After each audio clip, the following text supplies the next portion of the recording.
All right.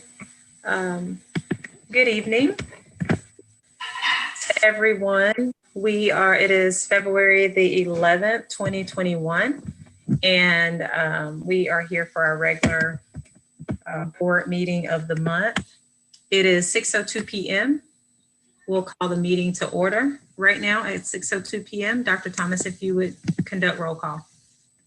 Yes, ma'am. Mr. Davis. Here. Ms. Gallagher. Here. Mrs. Davis. Here. Dr. Yeager. Here. Dr. Dykeman. Here. Dr. Anderson. Here. Dr. Gant. Here. Attorney Hull. Here. And Dr. Maddox. Here. Okay. Thank you. So we have a quorum. We'll move forward with item 1.3, and that is silent meditation or pledge of allegiance. And so if we would pause for a moment of silence.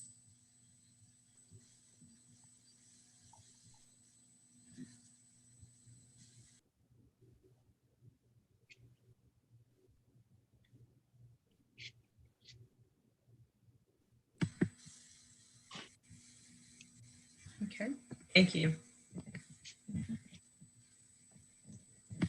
Okay, we'll move forward with item number 2, which is our recognition of achievements and awards. 2.1 are recognitions. Dr. Thomas. Yes, ma'am. At this time, I will turn it over to Mrs. Beth Moore for recognitions. We're going to start tonight with our district spelling bee.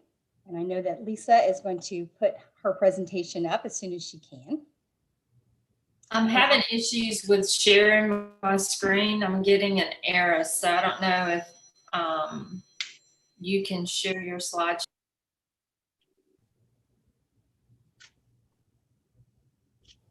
Did you want me to try to do it? Please, because I'm getting a desktop error when I go get ready to share.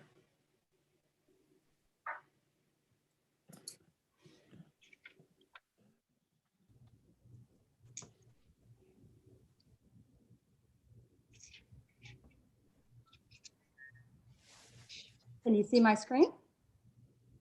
Not yet. Yeah.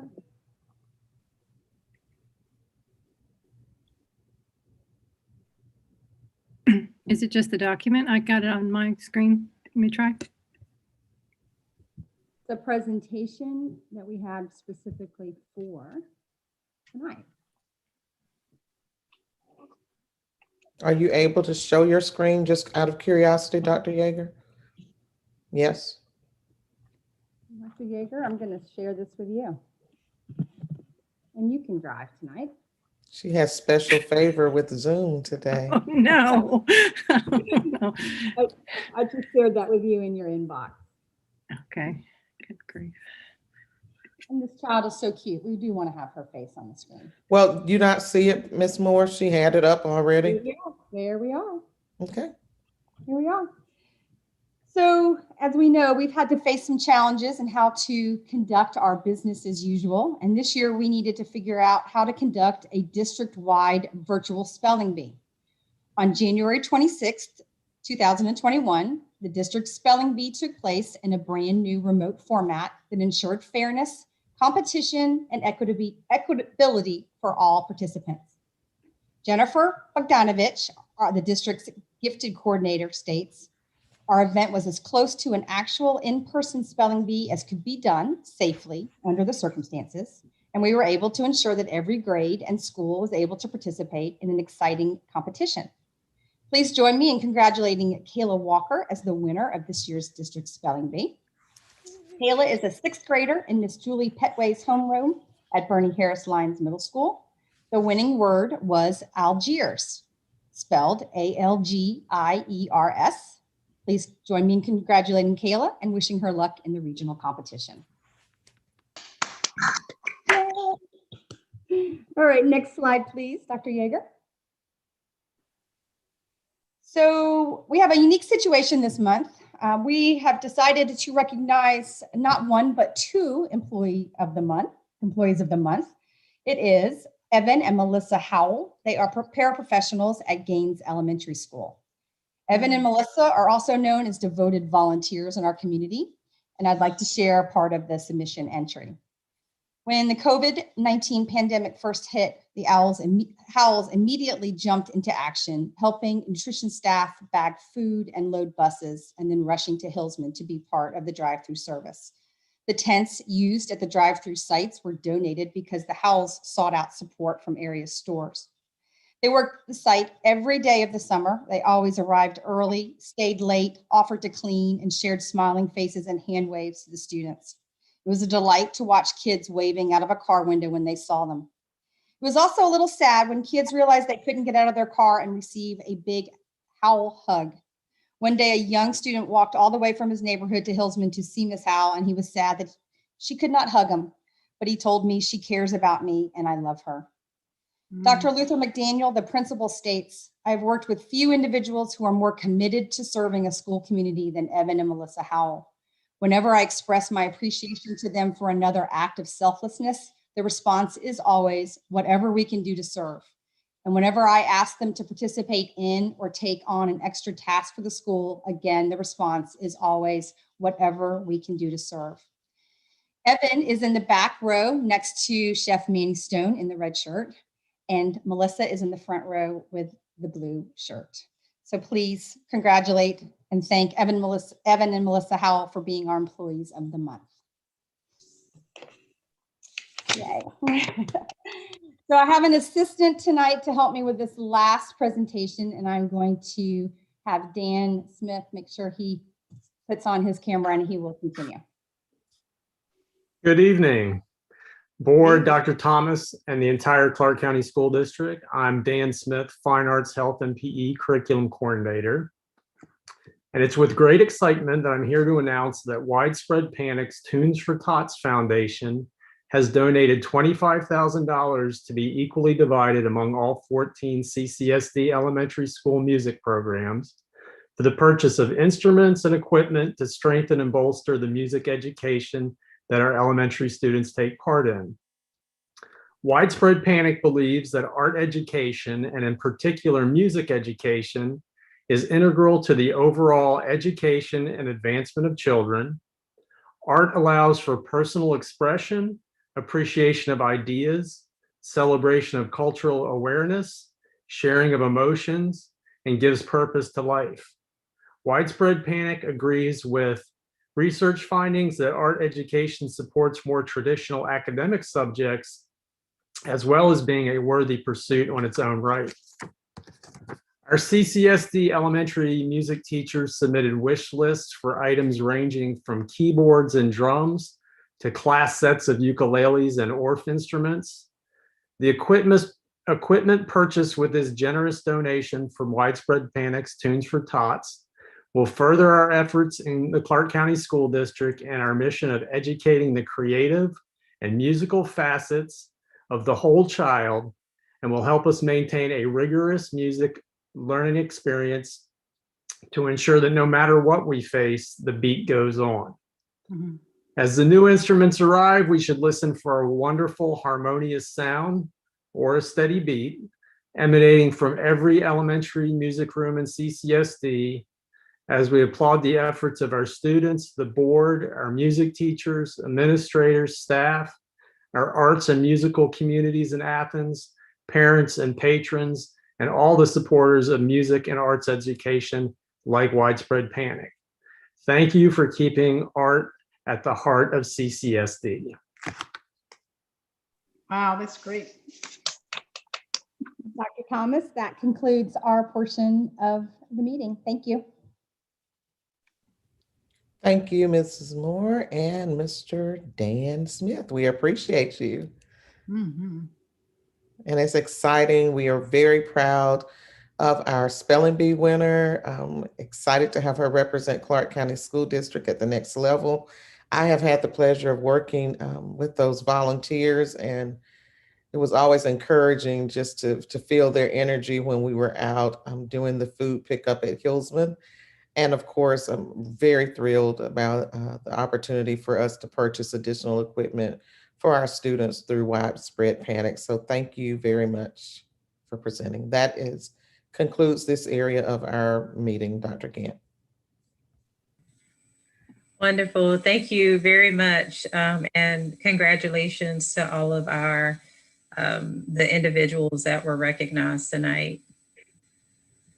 So we will move forward with our agenda, and we're at item number 3, which is to amend and or adopt the agenda. Actually, item 3.1 is I am going to open the floor for amending or adopting the agenda.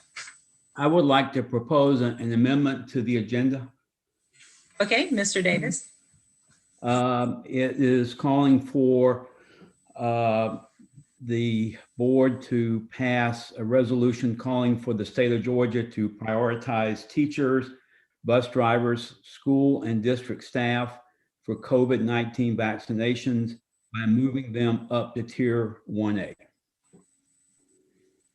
Okay, and Mr. Davis, you mentioned that you want to seek for an amendment. You would like is your motion that be placed on the agenda for action to be taken on that? That's correct. Okay, and is there a second? Mr. Pruitt, you'll have to help me. It's been a while.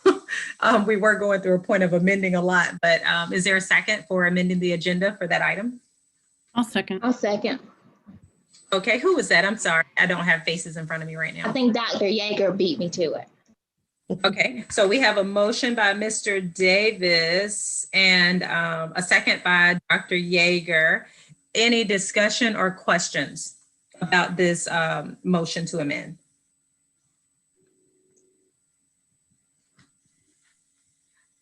Okay. Maybe sure. Okay.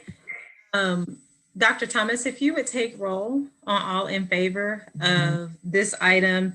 Mr. Davis, just to be clear, this action item, do you want added specifically during a report? Your report, is that my understanding, or do you want it just somewhere else on the I think appropriately it needs to be somewhere else. Okay. All right. I would suggest a new item 12.3 under your action items. All right. Okay, so 12.3 under the action items. And so that's the motion that's before us. We have a second. There are no questions or further discussion that I see. Dr. Thomas, if you would take roll for this amendment. Yes, ma'am. Mr. Davis, Yes. Ms. Gallagher, Yes. Mrs. Davis, Yes. Dr. Yeager, Yes. Dr. Dykeman, Yes. Dr. Anderson, Yes. Dr. Gant, Yes. Attorney Hull, Yes. and Dr. Maddox. Dr. Maddox, you're muted. Oh, sorry. Yes. Thank you. Okay, so that motion passes. Now we'll open the floor for a motion to adopt the agenda if there are no other amendments. Just to be sure. Okay, we'll open the floor to, Dr. Yeager. So we need to split out 9.1 into 2 different votes. Are we going to do that at 9.1, or did you want to do that now? The policies that we're voting on. Mr. Pruitt, can you clarify? Because I think what I saw is that we could, in our communication, let me go back to that we could ask under 9.1. Oh yeah, they're all together, but we could still ask for them to be, the motion or would then simply be for the ones that we wanted to vote on together, and then we would pull out the ones that we want to vote separately on. I think so. I think you can split Okay. those up when you get there and just to put the board on notice. So at least one member would like to vote on items 2 and 3 of those 9 items under section 9.1 separately. So in accordance with normal procedure, if even one member wants to split it out, we'll split those out. So once you come to that, you'll have one motion and vote on items 1 and 4 through 9, and then a second motion and vote on 2 and 3. Okay, perfect. So just to be clear, we wouldn't need an amendment of the agenda to do that right now. Correct. Okay. Dr. Yeager, does that address? That's fine. That's fine. Okay. Thank you. All right. Sure. Okay, we'll open the floor for, are there any other amendments? Okay, we'll open the floor for a motion to adopt the agenda as amended. I so move. Okay, Ms. Davis made a motion. Second. Was that Dr. Maddox? Yes, I keep getting beat. Okay, all right. So we have a motion made by Ms. Davis and Dr. Maddox with the second to adopt the agenda as amended. Is there any further discussion or questions? Okay, Dr. Thomas, if you would take roll for us on all of those in favor of adopting the agenda as amended. Yes, ma'am. Mr. Davis, Yes. Ms. Gallagher, Yes. Mrs. Davis, Yes. Dr. Yeager, Yes. Dr. Dykeman, Yes. Dr. Anderson, Yes. Dr. Gant, Yes. Attorney Hull, Yes. and Dr. Maddox. Yes. Thank you. All right, wonderful. So we'll move forward with our agenda that we have before us and as amended. Right now, we'll move forward to our public comment. This is item 4.1. Dr. Dykeman has agreed to help tonight with letters. There are, I think, a total of 21 letters are in the folder that Ms. Palmer shares with us, but there was one that could not transfer over to the folder. And so I'll read that one first, but it was submitted appropriately. So I'll read that one first, and then I'll read the first 10, and Dr. Dykeman will read the remaining ones. All right. So the first letter is addressed to Dr. Thomas, the CCSD School Board, Brandon Gaskins, and Cabinet, and it reads, "The teachers and staff of CCSD appreciate the opportunity to continue digital teaching.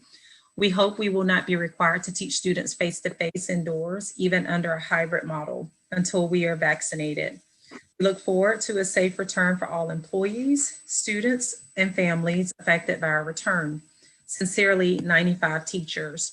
And the teachers listed are Brian Ash, Clark Central High School, Brent Andrews, Cedar Shoals High School, Sasha Baker, Clark Middle School, Christian Barner, Clark Central High School, Amit Baruka, Cedar Shoals High School, Kelly Bivens, Cedar Shoals High School, Michelle Beatty, Bernie Harris Lyons Middle School, Robert Bramlett, Clark Central High School, Anna Bray, Whitehead Road Elementary School, Jody Bogla, Clark Central High School, Stephen Robert Castile, Cedar Shoals High School, Carly Chandler, Cedar Shoals High School, Grace Crumpton, Clark Central High School, Lindsay Coleman Taylor, Clark Central High School, Jay Domingo,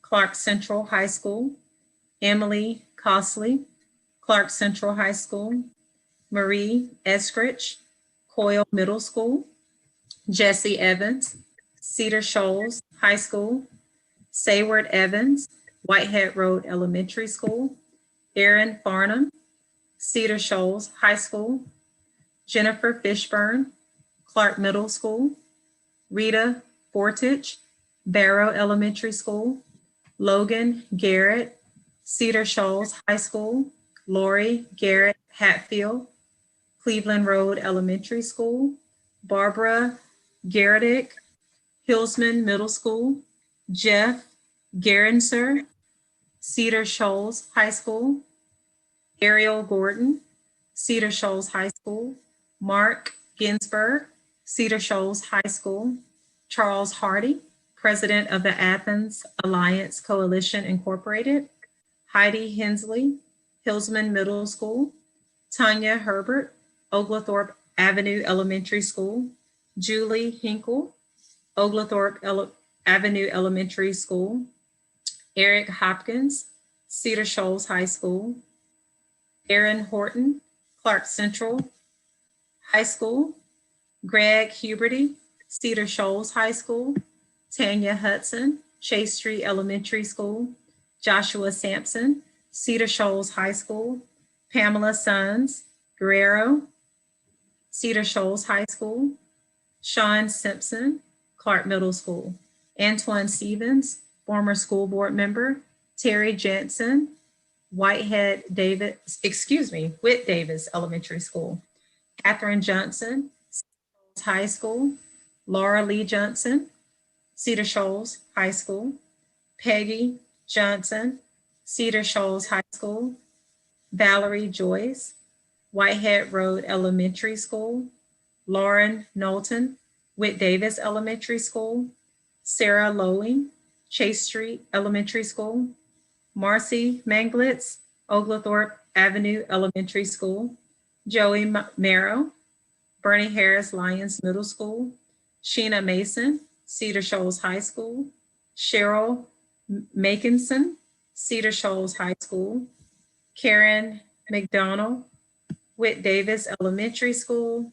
Megan McNeely, Clark Central High School. Beth Mendenhall, Cedar Shoals High School. Rosemary Millsap, Cedar Shoals High School. Ashley Morgan, Whit Davis Elementary School. Jamie Maumeyer, Clark Middle School.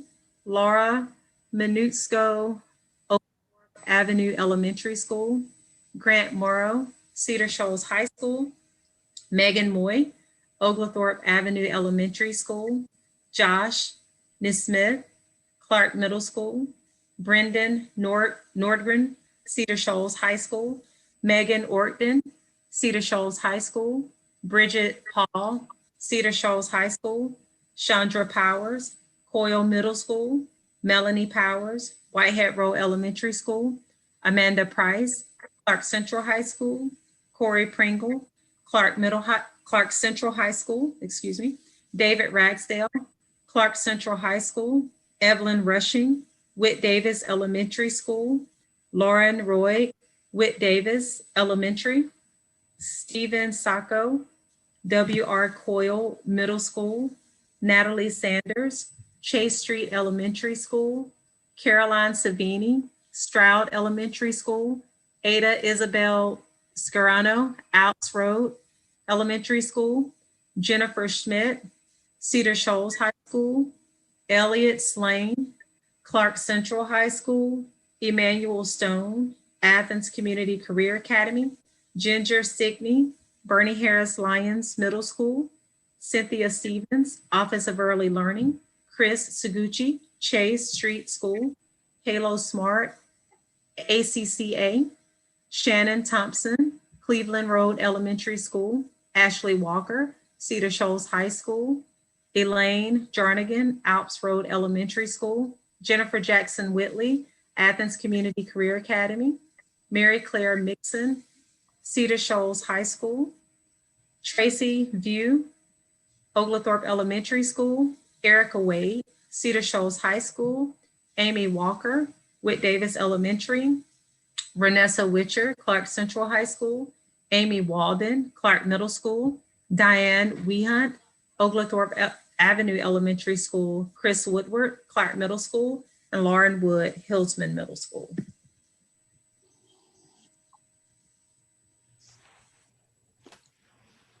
And Miss Palmer, I'm not sure if the timer is up, but I'm unable to see it. Or I can't share my screen for some reason, Gotcha. so I was trying to tell you, but I know you can't see the chat and read that. So I don't know if someone wants to put a timer up for the next group. if they could put a timer up or just say time, and I'll know to stop. But I just didn't want to. I figured I had went over, but I couldn't quite switch screens. So I'm happy to say time if that's what you want. okay, that would be perfect. Thank you. Okay. So our next letter is from Alice Willman, and it reads, Dear Dr. Thomas and School Board, I cannot tell you how grateful I am that you are working so hard to secure a safe face-to-face hybrid option for CCSD this spring. I know you will face resistance to this, but I hope you can stay the course. I am the parent of a sophomore at Clark Central who, like so many others, has struggled immensely to stay motivated through virtual learning. When I went to tell him last night that you were considering a hybrid option for high school come March, he was on FaceTime with his friends. I wish you could have heard the laughing and celebrating this news. These students desperately want to be in school. Thank you for working to make it happen. Please let me know what I can do as a parent to support your decision and its implementation. All the best, Alice Willman.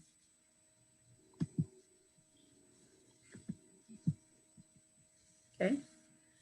This next letter is from Amanda Price, and it reads, Dear CCSD board members, I appreciate all that you do in the decision-making process for our schools, especially during this extended pandemic.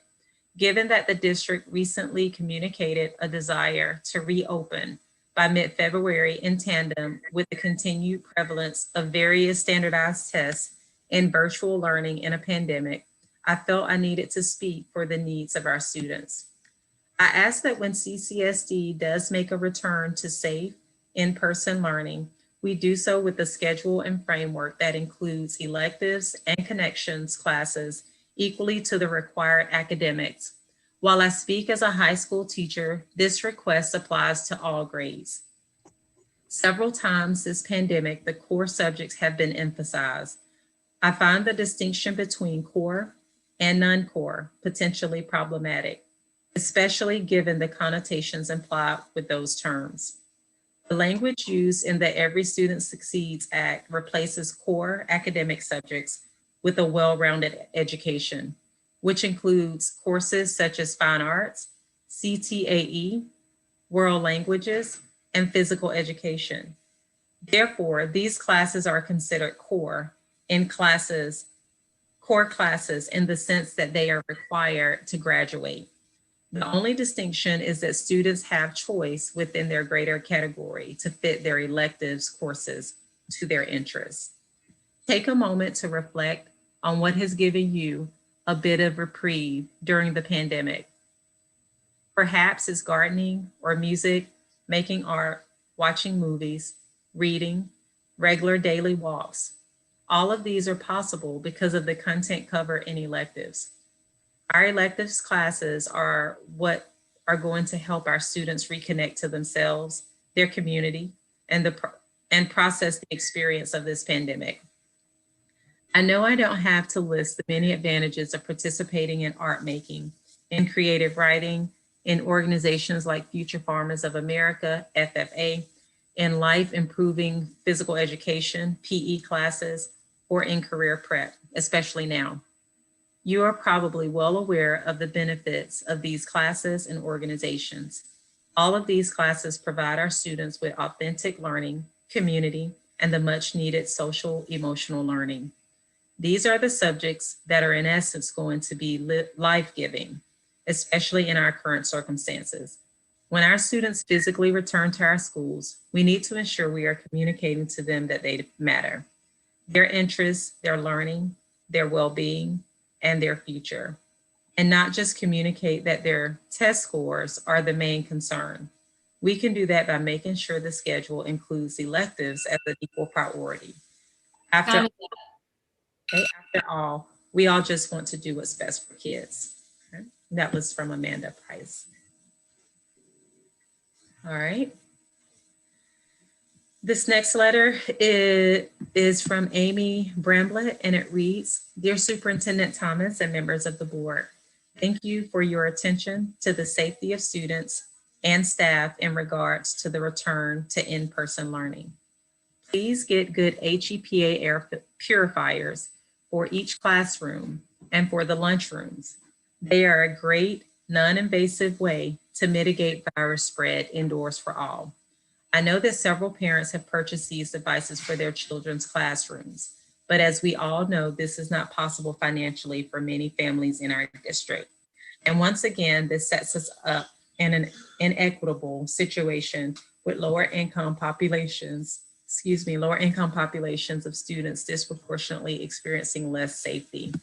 Please let's make all classrooms safer for all students and teachers with this simple solution. Thank you, Amy Bramlett, 6 Kessler Street, Athens, Georgia, 30601, parent of CCSD 4th grader.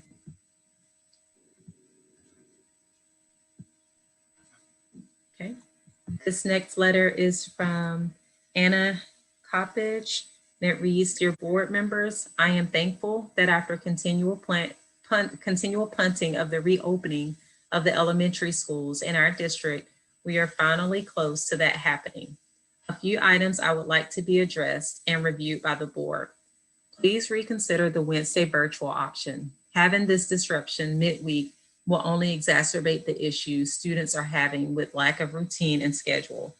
This also will greatly increase the risk of COVID exposure to our students because most working parents will need to find childcare for that Wednesday or for their students. Most babysitters who will have had their own exposure to COVID will then be around our district students. This is an unnecessary exposure and risk. Most childcare individuals will be college students who are on campus and around friends.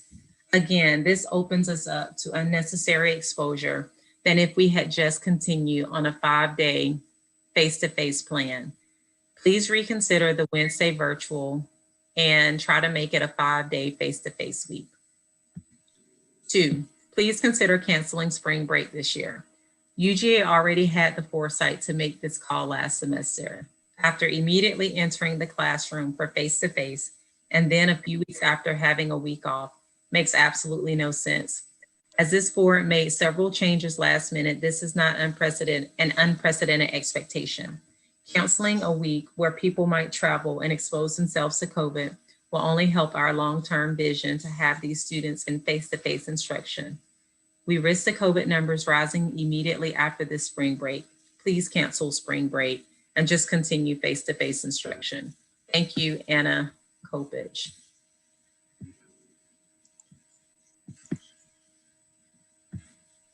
Okay. This letter is from Ashley Walker, and it reads, the bare minimum, as public school teachers across the country know, this is the standard. Teachers and students are provided the bare minimum of tools and resources on a regular basis. Outdated textbooks, if any, 500 copies a month for 125 students, broken desks, bookshelves, missing shelves and brackets, broken soap dispensers in the bathrooms, cockroaches around the microwaves in the teacher's workroom, moldy ceiling towels from leaks in the roof that get replaced instead of the leaks getting fixed, little to no access to counselors, social workers stretched thin, 72 kids to a bus, broken HVAC units, and in general, putting Band-Aids on major structural issues. We know these are unfortunate parts of the job. Teachers, admin, and staff often compensate for these deficiencies because we know that our students deserve better than the bare minimum. The bare minimum, this is what teachers fear in a global pandemic. We know this is the standard and we can't compensate for it this time. The bare minimum means schools close down as quickly as they open. The bare minimum means our colleagues across the country get sick, are hospitalized, and die. We ask the school district to step up and provide reopening plans that go above the bare minimum. Provide air purifiers, which we have requested and been denied. Provide N95 masks to all staff and students. Provide outdoor spaces for teachers to hold class. Provide a regular COVID testing protocol. Provide 2 doses of the vaccine before staff and students are required to go back face-to-face. Provide more than the bare minimum. This pandemic has revealed the problems of accepting the bare minimum for our children's education. 2, our kids have laptops but no textbooks and struggle to read, type, and use their devices. So let's get e-textbooks and include computer instruction as a special in elementary school or an elective in middle school. Our kids have laptops but no internet access at home. Let's work with the county to ensure this is never a problem again. Let's put in place grading policies that are actually based on research around equitable learning. Let's provide high quality professional development opportunities that include the latest research in content areas and in anti-racist pedagogy. Let's really name what we mean by equity instead of just throwing the term around, because the latter is the bare minimum. I don't just fear the bare minimum because of this pandemic. I fear the overwhelming acceptance of the bare minimum for our kids. When I think of each one of them, I see the undeniable potential that we should be building up instead of beating down with the barrage, of biased standardized tests that consistently mark them as failures. Standards are the bare minimum, and the bare minimum approach is failing them. We are failing them. Let's rise above the bare minimum education CCSD is providing and use this tragedy as an opportunity to create a different standard for our children's educations. Ashley Walker, 14-year teaching veteran, mother of 3 CCSD students.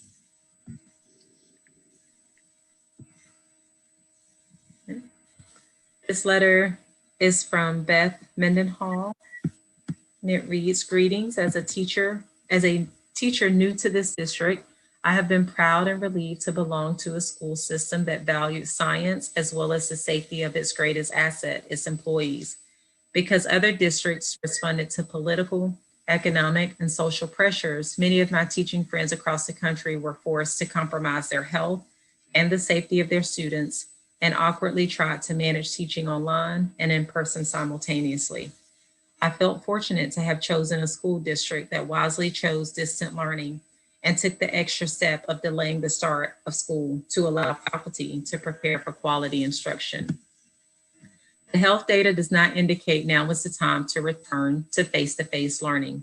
And while the communication on what this model will look like has not been clear, it appears we are being asked to teach in person and online simultaneously. Not only does this endanger the health of teachers and students involved, but it diminishes the quality of both the in-person and online learning experience. Sadly, students and their families are being encouraged to commit to this without being fully informed. In addition, this change and having to pivot is disruptive to the routine we have established and further traumatizes our students who are doing their best to adjust to living and learning during the pandemic. I sincerely hope you will reconsider this plan and return to valuing science and your faculty. Warmly, Beth Mendenhall. This is from Caroline Sharkey, and it reads, good afternoon. While there are much more concerning and pressing things for the current school year, I wanted to comment on the proposed working 2021-2022 school calendar that was discussed at the 2-4 work session. Again, the proposed spring break is being marked for April. CCSD has aligned its calendar with UGA's academic calendar for many years, with UGA acting as one of the largest employers in the district. A group of parents asked to have the dates moved specifically because April is a warmer month for vacation. This is upsetting. CCSD families consist of many low-income parents and guardians, of which a fair number work as staff at UGA. Aligning spring breaks in March is more than the luxury of having a vacation. It affords some parents the ability to have reduced hours or time off during the only part of the spring semester with time flexibility and with decreased penalty because of UGA students being on break. Consider the dining hall, staff, facilities, and cleaning staff that are otherwise disallowed time off to be with their kids, or at the very least, have more flexibility to get their kids to area camps or alternative settings during that shared week off.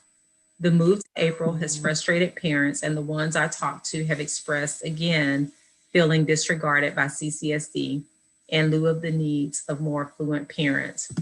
Not to mention, this means a long period of time, the first week of January until the first week of April, with no significant break, only to be followed by milestone testing.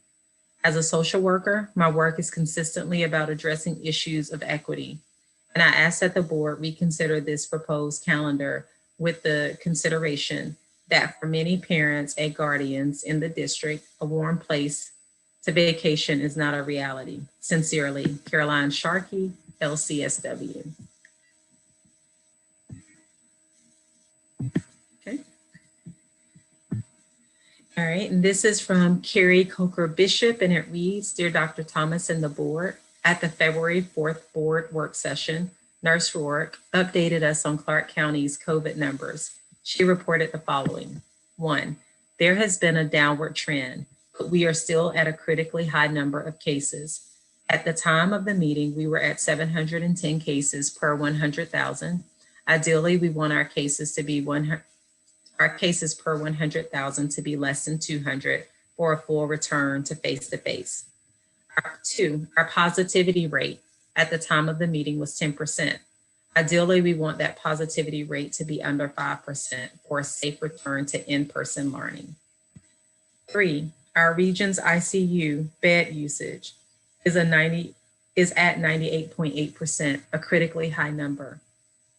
4, while teachers are to be included in phase 1B of the Georgia's vaccination rollout, we are currently in phase 1A+. We don't know when CCSD teachers will get vaccinated at this time, and the supply chain issue in Georgia is a barrier. Immediately following Nurse Rourke's presentation, Mr. Gaskins told us that the schools will be opening back up for face-to-face instruction starting February 15th. This announcement seems to contradict everything we heard from Nurse Rourke. Our numbers and positivity rate are still dangerously high. Our hospitals are full. Most of our teachers have not been vaccinated, and we don't know when they will be. I appreciate that CCSD is ready to vaccinate when supply becomes available, and that Nurse Rourke is looking into testing for the CCSD community. But it doesn't appear that either of those things are happening before we go back face-to-face. Why is it safe for students and staff to return to face-to-face instruction now? Or are we sending our students and staff back in person, even though it clearly isn't safe? If vaccination of teachers is a necessary effort for a safe return to school, why aren't we waiting for teachers to be vaccinated? I know that CCSD is working hard to mitigate spread, but schools are not a magical place where COVID isn't transmissible. We shouldn't put our students and staff at risk like this. Please consider staying virtual until our teachers can be vaccinated in order to protect our community. Our district has helped to keep our community safe during this pandemic. Let's not stop now when we are so close to a safer environment for everyone. Carrie Bishop, CCSD parent.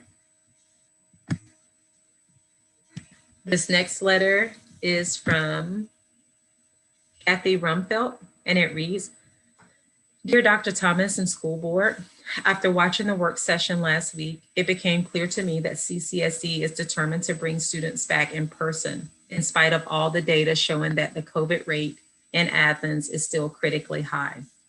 If we must bring staff and students back in this unsafe environment, the district must do everything possible to mitigate the spread of COVID. This should include air purifiers for every CCSD school. We know that COVID is primarily spread through respiratory droplets and through some smaller droplets and particles that can remain airborne for minutes or even hours. When people are inside together for extended periods of time, like in schools, these airborne particles are of particular concern. Transmission can occur between people who are more than 6 feet apart since the aerosols move randomly throughout the room. It's also important to remember that what we currently know about COVID is based on the original strain, and now new variants are emerging. According to CDC, new COVID variants seem to spread more easily and quickly than other variants. In our schools, some classrooms don't have windows or have windows that don't open.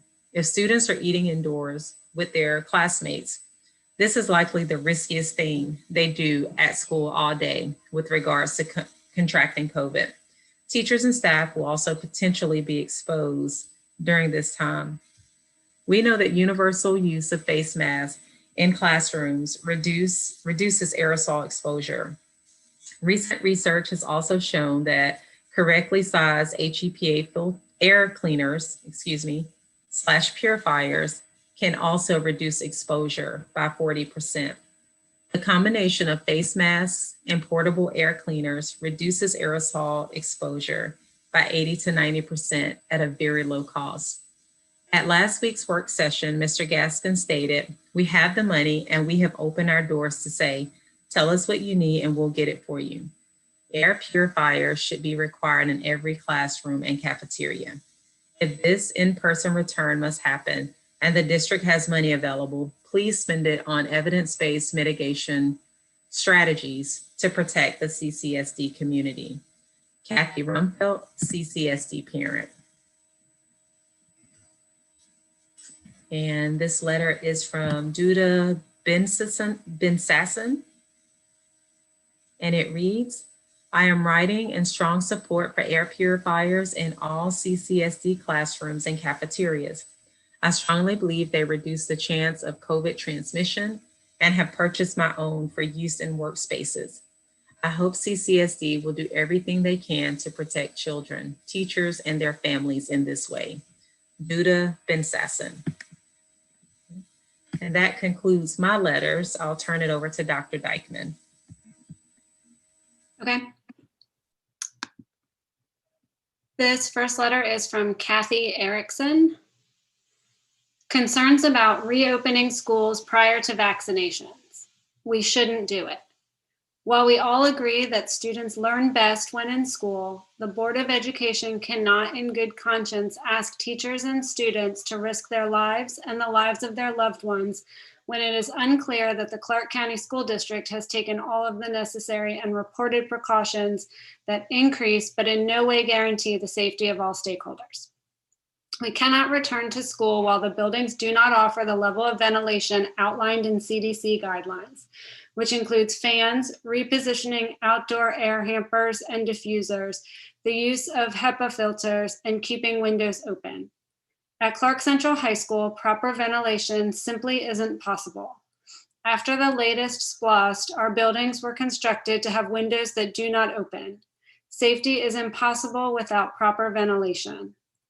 A recent Johns Hopkins cases are falling, why, warns us to have hope, but don't let down your guard. While what we are doing to limit viral spread is working, epidemiologist David Dowdy contends, we can't rapidly go back to life as normal because we would see yet another wave of spread. Indeed, even though we may be seeing herd effects, it doesn't mean that most of the population is immune, Dowdy wrote. People are still very susceptible to and dying from this virus. Has the district considered doing rapid tests on at least 2/3 of the school population on any given day? Another school district has had some peace of mind with this effort, and positive cases have been exposed every single time that these have been conducted. The new strain spreading and potentially spreading in Georgia, reopening now without vaccines and necessary precautions before the updated CDC guidelines are shared feels like a poor decision in terms of public health. These new strands are multiplying rapidly, and after the Super Bowl gathering results, we will see an increase in the community with cases, which then directly affects the school's reopenings because of the upward surge. It's also concerning to me that CDC hasn't yet announced their update for school reopening, at least the last time I checked the news. Yet we're pushing families to decide on virtual or in person by the end of this week.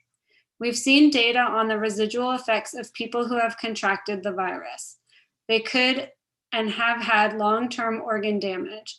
We must not forfeit the health and possibly the lives of members of the CCSD family when the promise of a vaccine is so close. Our students are keeping themselves and their families safe. They are in a routine. Breaking the routine and starting up a new one will take time to implement new norms. Most students with whom I've spoken to are misled.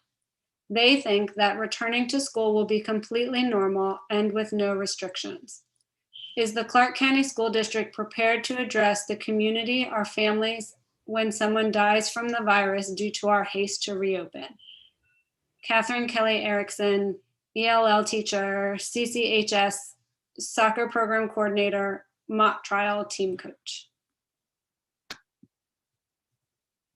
The next letter is from Aaron Horton. It reads, to Dr. Zernona Thomas, CCSD School Board, Brandon Gaskins, and Cabinet. I am a teacher in Clark County at the high school level and have been observing the decisions and actions taken by the district about the ways in which to conduct education this school year. I would first like to commend you on choosing to keep us virtual for so long in an effort to keep everyone safe and as healthy as possible this school year. Obviously, there have been factors out of our control. However, you can't argue that when we are virtual, more people are staying uninfected and ultimately alive. There has also been great effort among the district and among our school to find digital tools that are useful, which of course is hit or miss. And I hope you appreciate the ways that your educators have found ways to make learning still meaningful and to make use of these tools throughout our virtual spaces. However, this recent news about returning everyone face-to-face over the next month with the intention of finishing out the school year face-to-face is misguided and ill-informed. There are many reasons why this decision needs heavy reconsideration, but I will cover a few in this letter. First and foremost, as this is most likely something you have been fielding over the past week, is the sheer amount of confusion about this decision and the plan itself. Much of the information being sent out is inconsistent, vague, and convoluted. Even as teachers may begin to get a grasp on what we are expected to do every day, there will still be considerable confusion for students about when, where to return, even before we start discussing safety protocols. I wasn't even aware until today, 2/10, that students would be returning on the 15th instead of the 22nd, and there is no clear rationale for that choice or others. The alternating phases alone will disrupt a lot of the routine that students have had this year, and routine is precious for people during traumatic periods. It will expend more energy than any of us have to phase into a 5-day schedule, if we even get that far into the reopening plan. An insurmountable issue is, of course, safety precautions. I know that epidemiologists from UGA have been in contact with the board advising against the return because the cases in Athens, let alone Georgia and the US, are not at low enough levels to even consider face-to-face instruction on the short or long term. These epidemiologists will have more information and statistics to support the argument, so I hope that you turn to them for more feedback. I am still left wondering several things about this choice when it comes to safety. I am wondering why, when the CDC advises that people wear not 1, but 2 masks when they go out, that you are requiring us to return. I wonder why, when teachers are not yet allowed to be vaccinated in order to at least allow us a chance of finishing this year in okay health, that you are requiring us to return. Did you say time, Ms. Palmer? Yes. Okay.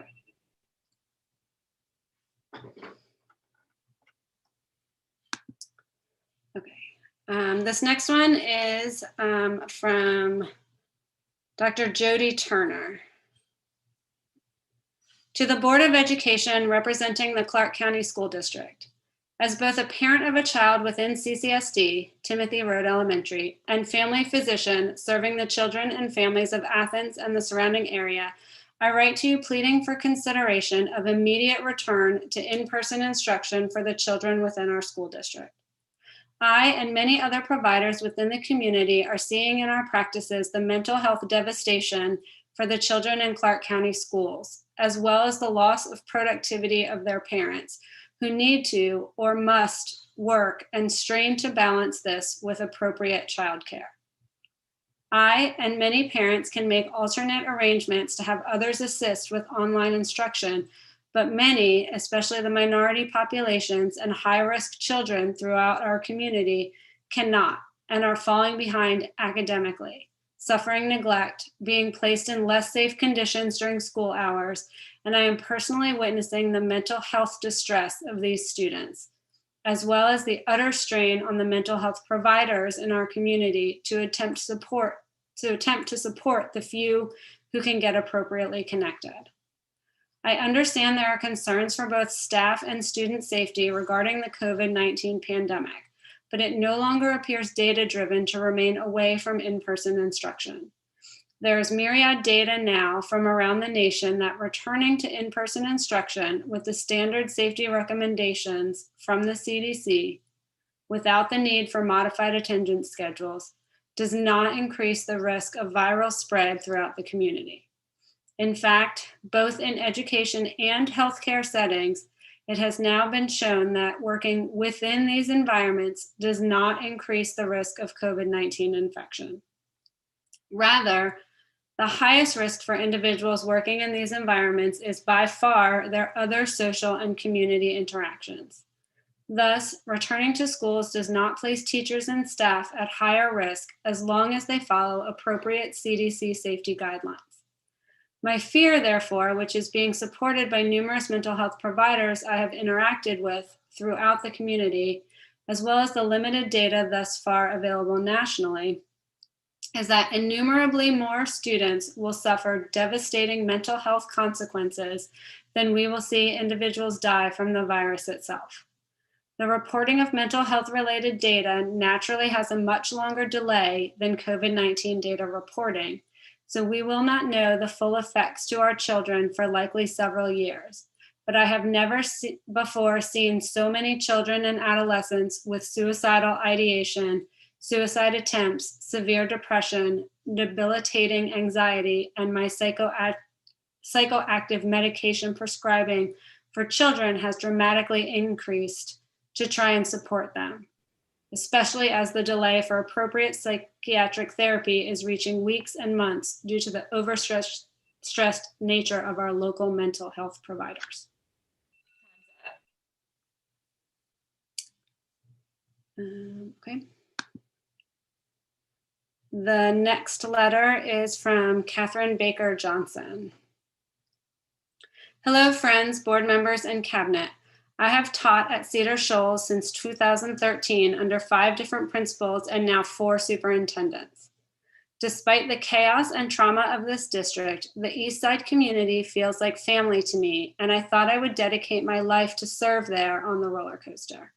Imagine my shock when I found out last week I had to file for childcare hardship leave under the CARES Act and receive 2/3 pay starting March 8th.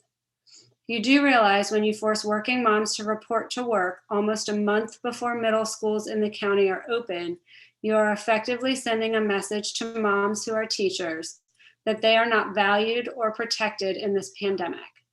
Moms are not burnt out. We are betrayed, and many of us had 2 weeks to find someone to watch our children. The district is deciding to shock and destabilize mid-semester the only part of the CCSD that is stable, its teacher force. Despite the turnover of the district office or administrators who come and go, almost every person in my English department student taught and then taught at Cedar Shoals for more than 15 years. 2 of the English teachers who have taught for more than 20 years in my building also attended Cedar Shoals as high schoolers. The same goes for a math teacher and a social studies teacher who graduated from Cedar Shoals and returned here to teach. The educators of this district are rock solid and know what matters in teaching, even when the district circled through new, prepackaged, expensive curriculum every 3 years, whether it be IB, iReady, Avid, or PLC Plus, without surveying us to ask our student needs. Imagine the surprise of my 55 students when they may soon realize they'll have to have a long-term sub in their course for over a month and a half, so the board and cabinet can force a rushed face-to-face option just a month before we will likely be vaccinated. Could I teach my class from home and we continue to have an enriching year? Yes, but it seems members of this cabinet are more concerned with giving seniors their spring experience, when we all know there will be nothing magical or normal about the next 2.5 months. Cabinet, you seemed surprised when board members asked you last week about outside classrooms when the commissioners offered to pay for them, in September. You continue to talk about the weather every time it is brought up, as if Athens didn't use tents as the exact solution in the 1919 Spanish flu pandemic. Please consider surveying your teachers and not always deferring to new administrators. There is little trust built between administrator and teachers, just as there has been little trust built between the district office and teachers. Outdoor classrooms are one of our #1 requests. Give each school $2,000 to purchase at least picnic tables, if not tents. It is not too late to provide the finances for outdoor classrooms and for you to mandate their use, just like you mandated iReady.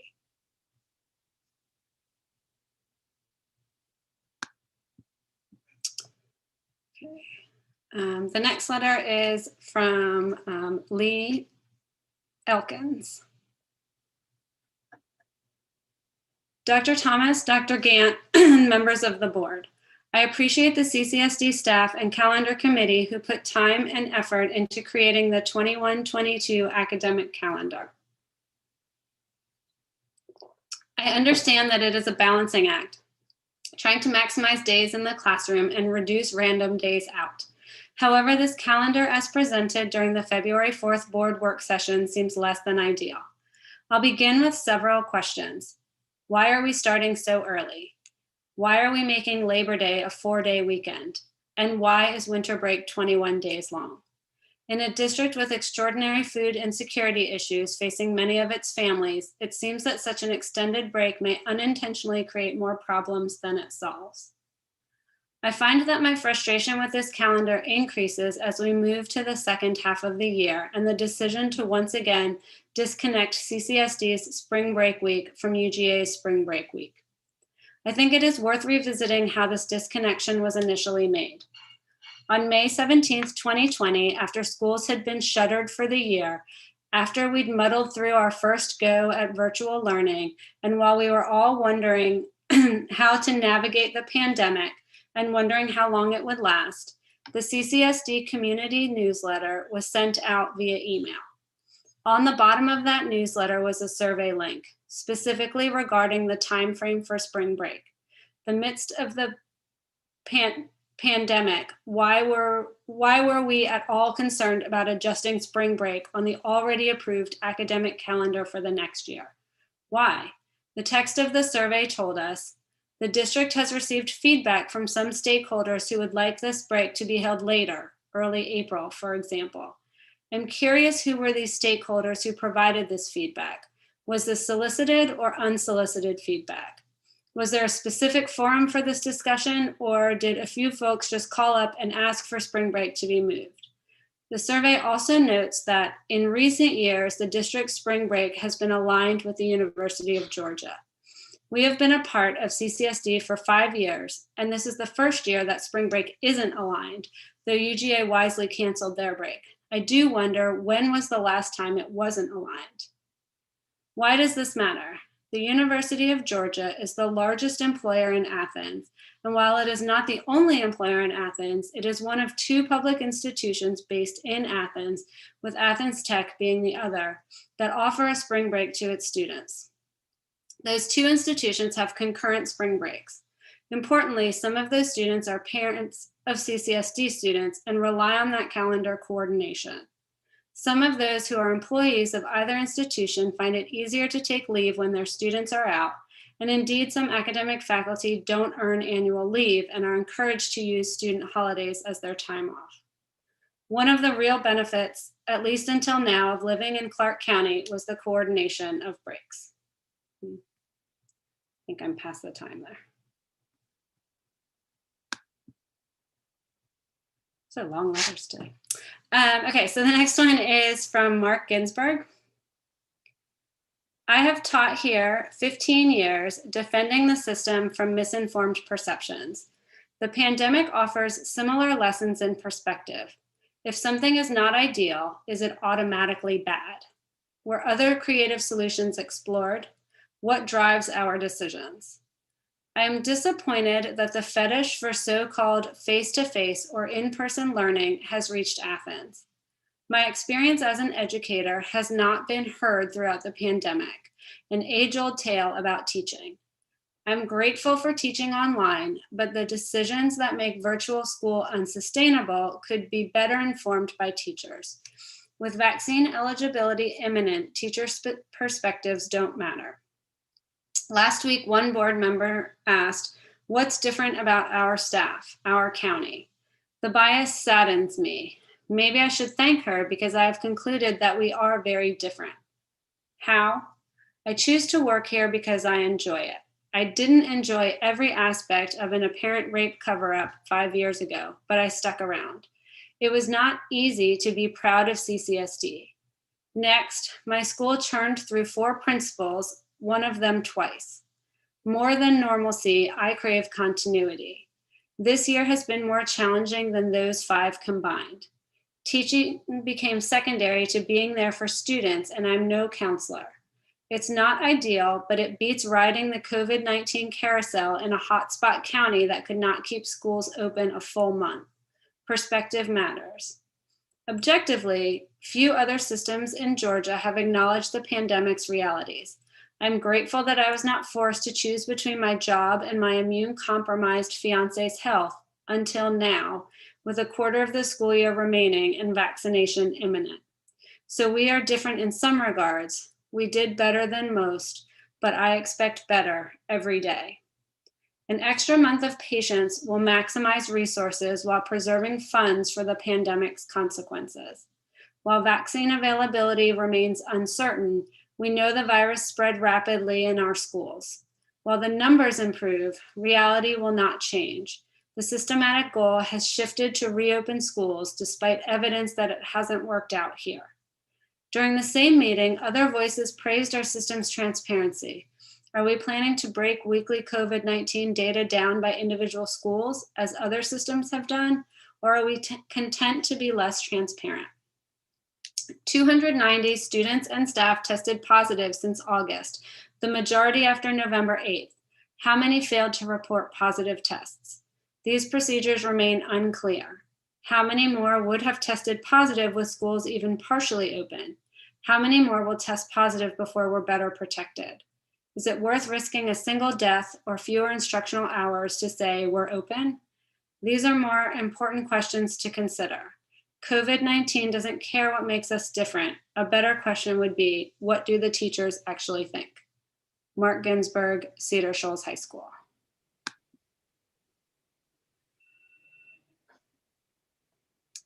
The next letter is from Mark Ebel.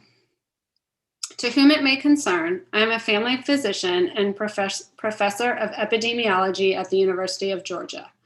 I speak here in my capacity as a citizen of Athens-Clarke County and do not represent the views of my college or university. 1. Current levels of new cases in Clarke County are high. As of February 7th, the 7-day running average of new cases is 34 per 100,000 per day. This corresponds to 476 new cases per 100,000 per 14 days. And then he gives a link. 2, the CDC provides guidance for returning to in-person instruction. Note that the highest category is over 200 new cases per 100,000 over 14 days. And then a link to the CDC indicators. 3, at this point, it seems very risky to return to in-person instruction, especially for older students K-8 to 12, and for more vulnerable faculty and staff.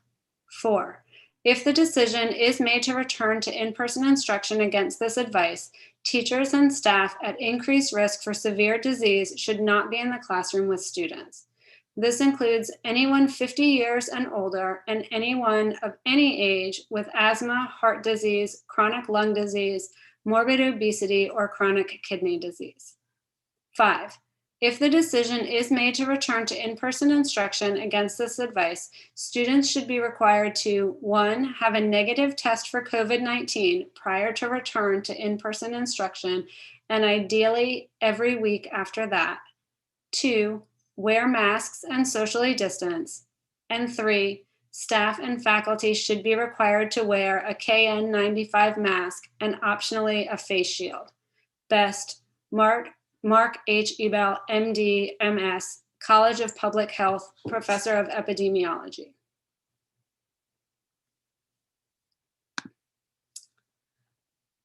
This letter is from Rebecca Marshall. Please include air purifiers in all CCSD classrooms and lunchrooms for our children's and teachers' health. Scientific articles have demonstrated that the airborne nature of COVID can be mitigated with air purification. I'm a CCSD parent of 2 kids and would love to have them safely in person at school again. Thank you, Rebecca Marshall. And this one is from the Teacher Advisory Board. When speaking on standardized testing during a pandemic, I have to be completely candid with my thoughts on this decision. It is disappointing, shows a complete disconnect with the realities of the classroom, and will be a detriment to public education. Although the Teacher Advisory Board agrees with this statement, these words are not ours, but those of Georgia's State Superintendent, Richard Woods. Continuing to administer high-stakes tests during these unprecedented and uncertain times is, sadly, more about adults than the needs of students and teachers. Those who push the rhetoric about moving forward with high-stakes summative testing during a pandemic show total disregard for the realities faced by our families, students, and educators. Once again, the words of Richard Woods. Make no mistake, these test scores will not be used to support teaching and learning, as the proponents suggest. They will be used to undermine our public education system, understate the heroic efforts of our teachers, and undercut any opportunity we have for a full K-12 recovery. Yet again, the words of Richard Woods. We are facing a pandemic which continues to rage. Much of this is beyond our control, but one thing rings clear. Our students need our support. They need us to teach them with authentic and engaging learning activities. Listen when they voice their fears, check in with them when we notice they are struggling, and advocate for their best interests. Standardized testing during a deadly and stressful pandemic is not in students' best interest. When administered virtually, testing platforms are more likely to cause students stress, less likely to secure student participation, and less likely to gather accurate or useful data. Although interims and iReady are not required by our state or nation, CCSD continues to implement them, and they are causing students to lose valuable social, emotional learning and instructional time. The Teacher Advisory Board asks that CCSD accept the recommendation of the Virtual Attendance Grading and Assessment Cross-Functional Team, which states, the team recommends putting a hold on district interim assessments given at home. Instead, the team recommends the use of performance-based assessments during this time of virtual learning. Also, the use of writing-based assessments will provide information on levels of mastery. We end this letter with the words of Richard Woods. To our districts, families, educators, and students, don't worry about the tests. Given the unique environment we are in, they are neither valid nor reliable measures of academic progress or achievement. I repeat, do not worry about the tests. Worry about meeting the students and teachers where they are. Worry about a safe and supportive restart. Worry about the well-being of your students and teachers. Worry about doing what's right. Thank you, the Teacher Advisory Board. This letter is from Vicki McMakin. Dear Dr. Thomas and CCSD Board, as we prepare for CCSD to bring students, teachers, and staff back into our buildings, I am writing to urge you to invest in and formalize mitigation strategies based on the most up-to-date guidance available. Since March, we have learned a lot about the virus and how it spreads. We know now that universal masking, physical distancing, and improved ventilation are the keys to preventing spread. We know that when these 3 strategies are implemented in schools where the community spread is low, schools can be a safe environment for our students and teachers. Unfortunately, the community spread of COVID-19 in Clark County is not low, and it will likely remain high without stronger efforts from our state leadership to reduce the level of virus in our community. Additionally, we know that the more transmissible B.117 variant, which originated in Britain, is already circulating in Georgia and is predicted to become the prevalent strain. Variants which originated in Brazil and South Africa will undoubtedly also make their way to Georgia. All this to say that you are faced with opening schools with a high community spread and more transmissible variants on the horizon.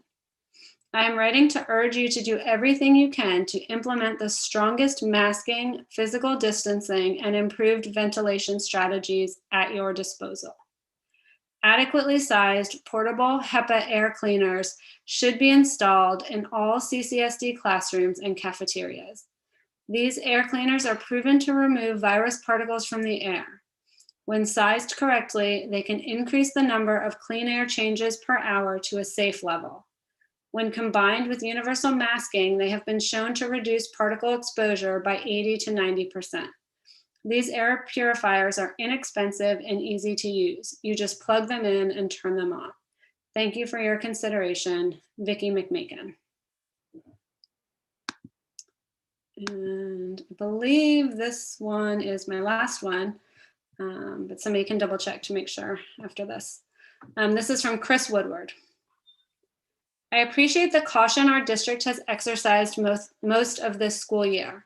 By comparison to surrounding counties, we have demonstrated unequaled concern for our community. Many of these other districts have rejected CDC guidelines, refusing to require masks, refusing to quarantine teachers who were in close contact, and discouraging COVID testing in an effort to keep the case numbers down. Within this context, there is no doubt that CCSD has exercised far more caution than our surrounding counties. Additionally, I understand the deep desire to return to in-person instruction. I don't know of any teachers who believe that virtual instruction is better for all kids. I don't know of any teachers who do not miss working with students in person. In speaking about the plan to move forward with in-person instruction, teacher concerns were dismissed as obstacles to meeting student needs. Avoiding engagement with teachers was painted as prioritizing children, a common theme in October as well. This refrain of pitting educators against students is to the benefit of none, and is accentuated by the absence of true engagement with teachers. This is distracting and divisive. I do not question the decision-making authority of district leadership, even as I wish for less insular processes, but I take exception with language drawn to confuse and misappropriate legitimate concerns. I did not hear a call to prioritize children the last time we returned to in-person instruction when the decision was made to shut off meal deliveries to elementary, middle, and high school families who stayed virtual. I have not heard the true call around centering on student needs when it comes to testing and assessment. While there are some mandated high-stakes tests, district leadership has elected to add additional assessments. Our district has made this choice despite strong communication from Georgia State Superintendent Woods, such as his statement that performance data points at this time are neither valid nor reliable measures of academic progress or achievement. When community members, parents, and teachers have asked for non-traditional approaches this year, such as pursuing public pods, allowing teachers to volunteer to teach in person in high-need areas, and employing a needs-based approach to inviting students back into schools, these requests have all been made in order to prioritize student needs. The silence from district leadership has not, it could be argued, been an indication of prioritizing children. Any number of decisions, including the ones mentioned above, could be painted as district leadership working against the needs of children. This would be a mistake and would betray the dedication and devotion of leadership to our community and children. Likewise, is it a malfeasance to ignore the dedication and commitment of teachers as a matter of rhetorical convenience? We demonstrate common purpose through our actions and words. I ask that leadership reconsider language that serves to asperse the concerns of teachers. Additionally, I ask for more engagement with parents and staff members. I believe that we hold a common purpose even when there may be disagreement.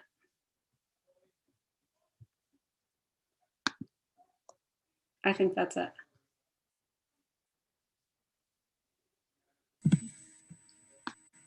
Thank you, Dr. Dykeman, and thank you to our letter writers.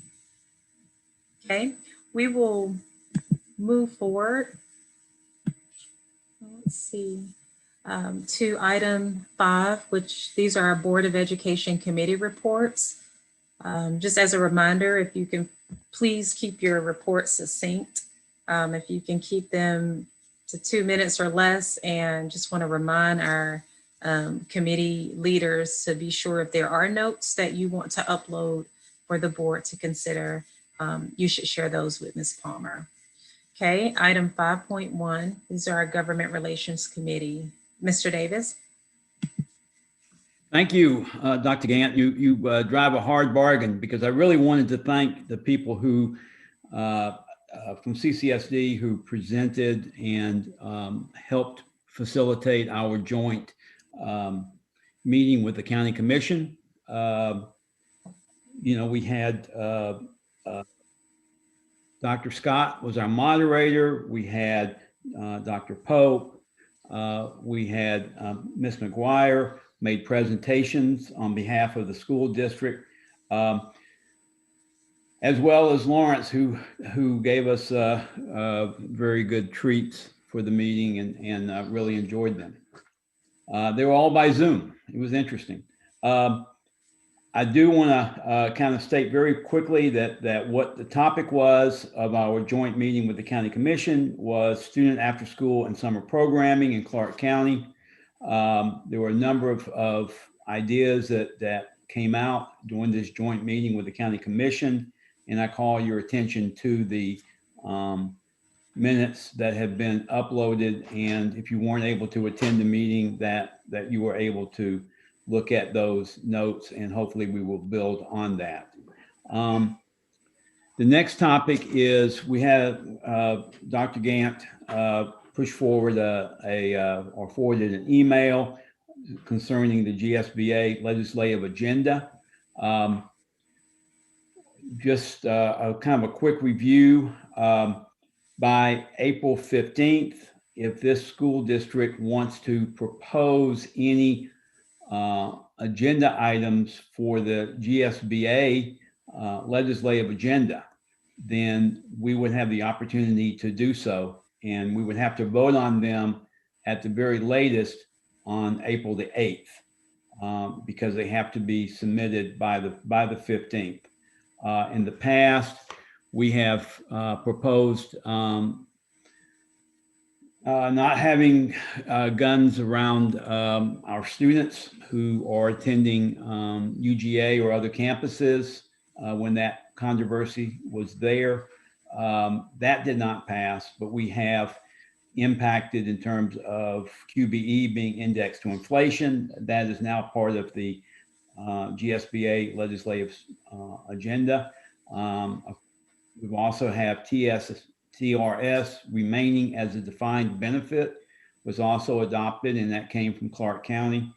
And then the last year we had the DACA students paying in-state tuition became part of the agenda for GSBA. So Clark County school board has had a significant influence with the direction of GSBA, at least in terms of its legislative agenda.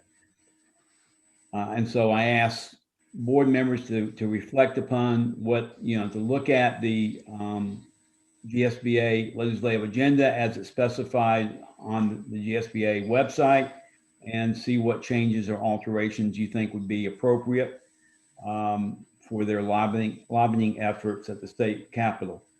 And finally, the next year, Government Relations Committee meeting will be Tuesday, and our topic will be our own CCSD legislative agenda, which we need to update.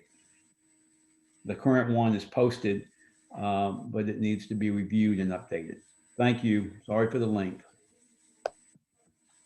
Okay, thank you, Mr. Davis, for those updates.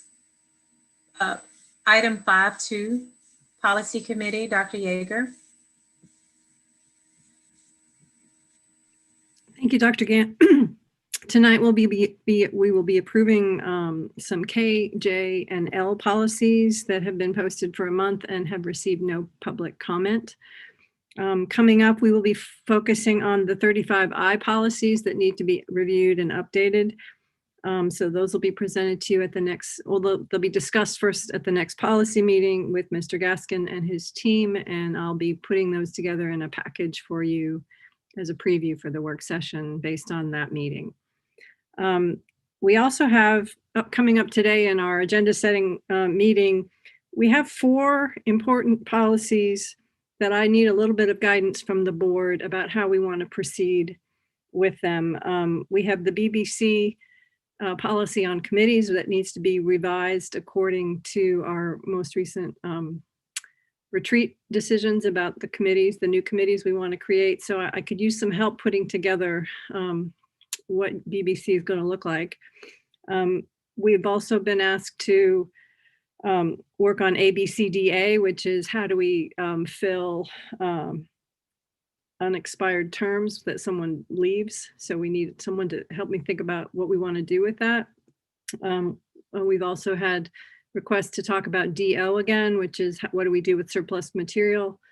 And then finally, something else we discussed at the retreat was how we name facilities and rethinking that. So I don't think I got quite enough information from the discussions at the retreat to move forward on these just yet. So I took them off the agenda for this month until we can kind of meet. And I guess, let me know through email or whatever, how you think we might proceed, or if you have suggestions for changes to those policies.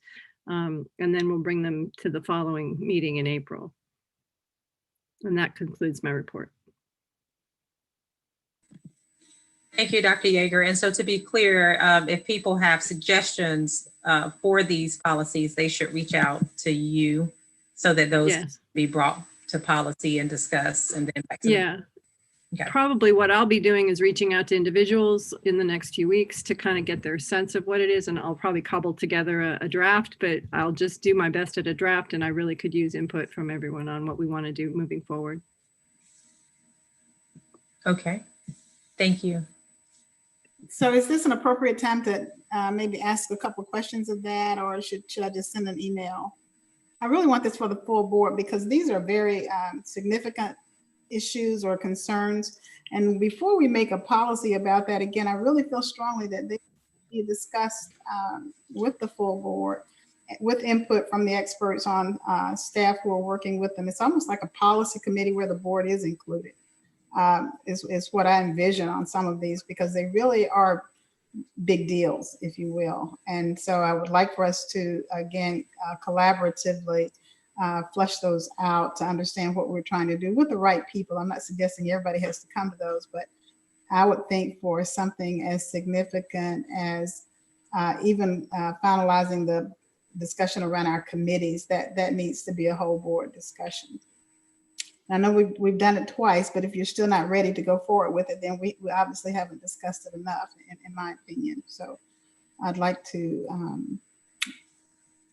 and again, I don't want to be that extra person that causes us concerns about cognitive viewing our committees as being inappropriately handled.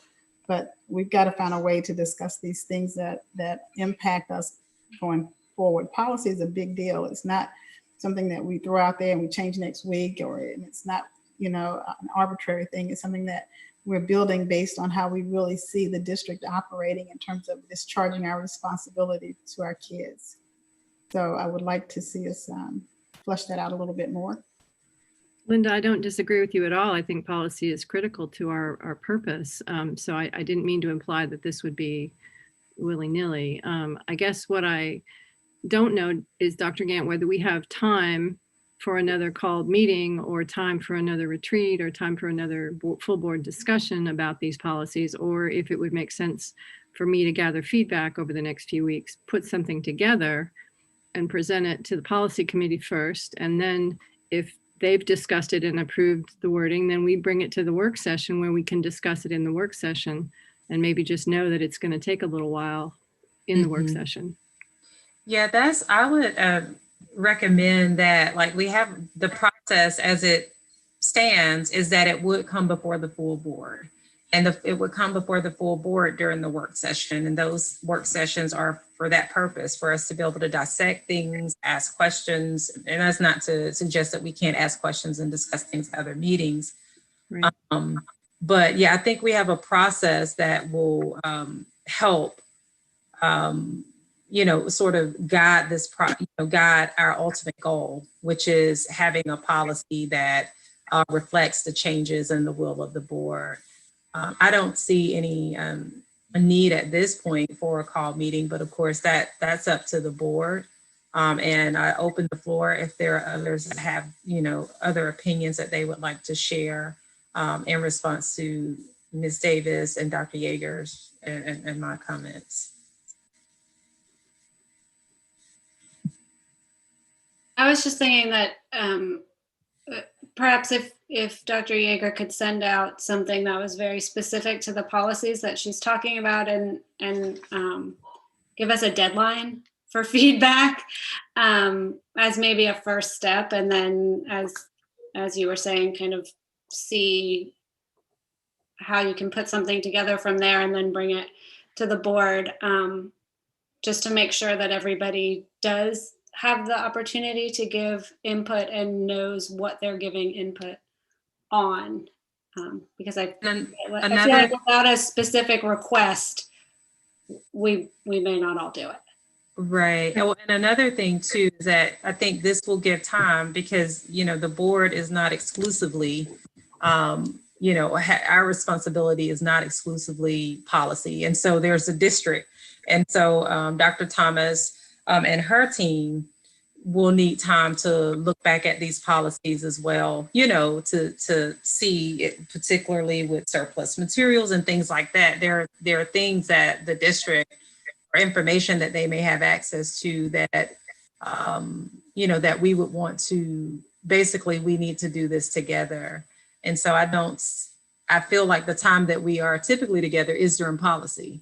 And so I do believe that would be the appropriate and most efficient time to do this work. But everybody's not in policy. No, right. Everybody's not in policy, but that is the purpose of our committees. And so if Dr. Yeager reaches out to the full board, after speaking with Dr. Thomas and her team, and she reaches out and asks specifically for any feedback, it sounds like that team will take that feedback and try to at least be prepared for the policy meeting at which this will be discussed. And at that point, policy committee votes to move, that discussion or those policies to the full board in a work session. And so the board will be involved. It's just that they will be involved later in that process, and certainly can go back and watch, for those that don't attend, go back and watch the board, the policy meeting. Well, and the reason I pulled it off of the agenda for this morning at the meeting was because I would rather have some input up front as well, not just input at the end. If it's okay, I will follow Kara's suggestion and put some things together, send it to the full board and ask for feedback by a certain date, and work on it that way. I think that's a good suggestion. How many people are on the policy committee now? There's 4. So we're still using the old policy committee. Okay, thank you. Dr. Gant, let me make a correction, I think, because I've stepped off the policy committee, and I was going to try to listen to the meeting, but I didn't see it online. Is it being taped or? Yeah. That's a good question. I'm sorry. I assumed that it was, but maybe it's not. Dr. Thomas and Ms. Palmer? They are online. They're videoed. I'll look and see if I can find exactly where they're located on YouTube. I found last Thursday's work session, but I couldn't find the policy. So I think that would be helpful for those of us who are not in the policy committee to be able to at least listen to what happened. But if it's there, I just missed it. They are recorded, so we will look to find those, Mr. Davis. And Dr. Thomas, are there any additional like comments or considerations that the board should be thinking about related to this conversation on, or this report from the policy committee? No, ma'am, I don't think so. I know that Dr. Yeager and Mr. Harris work closely together. I think they met today or yesterday. So they communicate regularly, and then he keeps me abreast, and he did not present any concerns when I met with him today. Okay, thank you. Dr. Yeager, does that conclude your report? Thank you. Thank you. We'll move forward to our property committee. Ms. Davis? Yes, I am. The property committee has not met, and I would like to have a discussion or meeting with Dr. Thomas and the facilities people. That would be helpful. And I'll go ahead and do the same for the finance committee. We originally scheduled those meetings for the fourth Thursday in each, fourth Wednesday in each month. And now we don't do those. So I need to get with your staff, Dr. Thomas, to decide how we go forward with that as we work to revise our committee structure. Yes, ma'am, and we have some items that we've started, just a running list of items that we need to place on those agendas. So you and I can get together, or you can get with Ms. Palmer, and we can resume our schedule or modify that meeting time if that works better for your schedule. Great. I'd like to have a conversation before we call our next meetings, though. So if I'll get on your calendar first. Yes, ma'am. No problem. Thank you. All right. Thank you. Ms. Davis, just to be clear, was that 5-3 property committee and 5-4 finance committee update? Yes, ma'am. Yes, ma'am. Okay. Great. Thank you for all of our reports. We'll move forward to item 6, which is the board president report.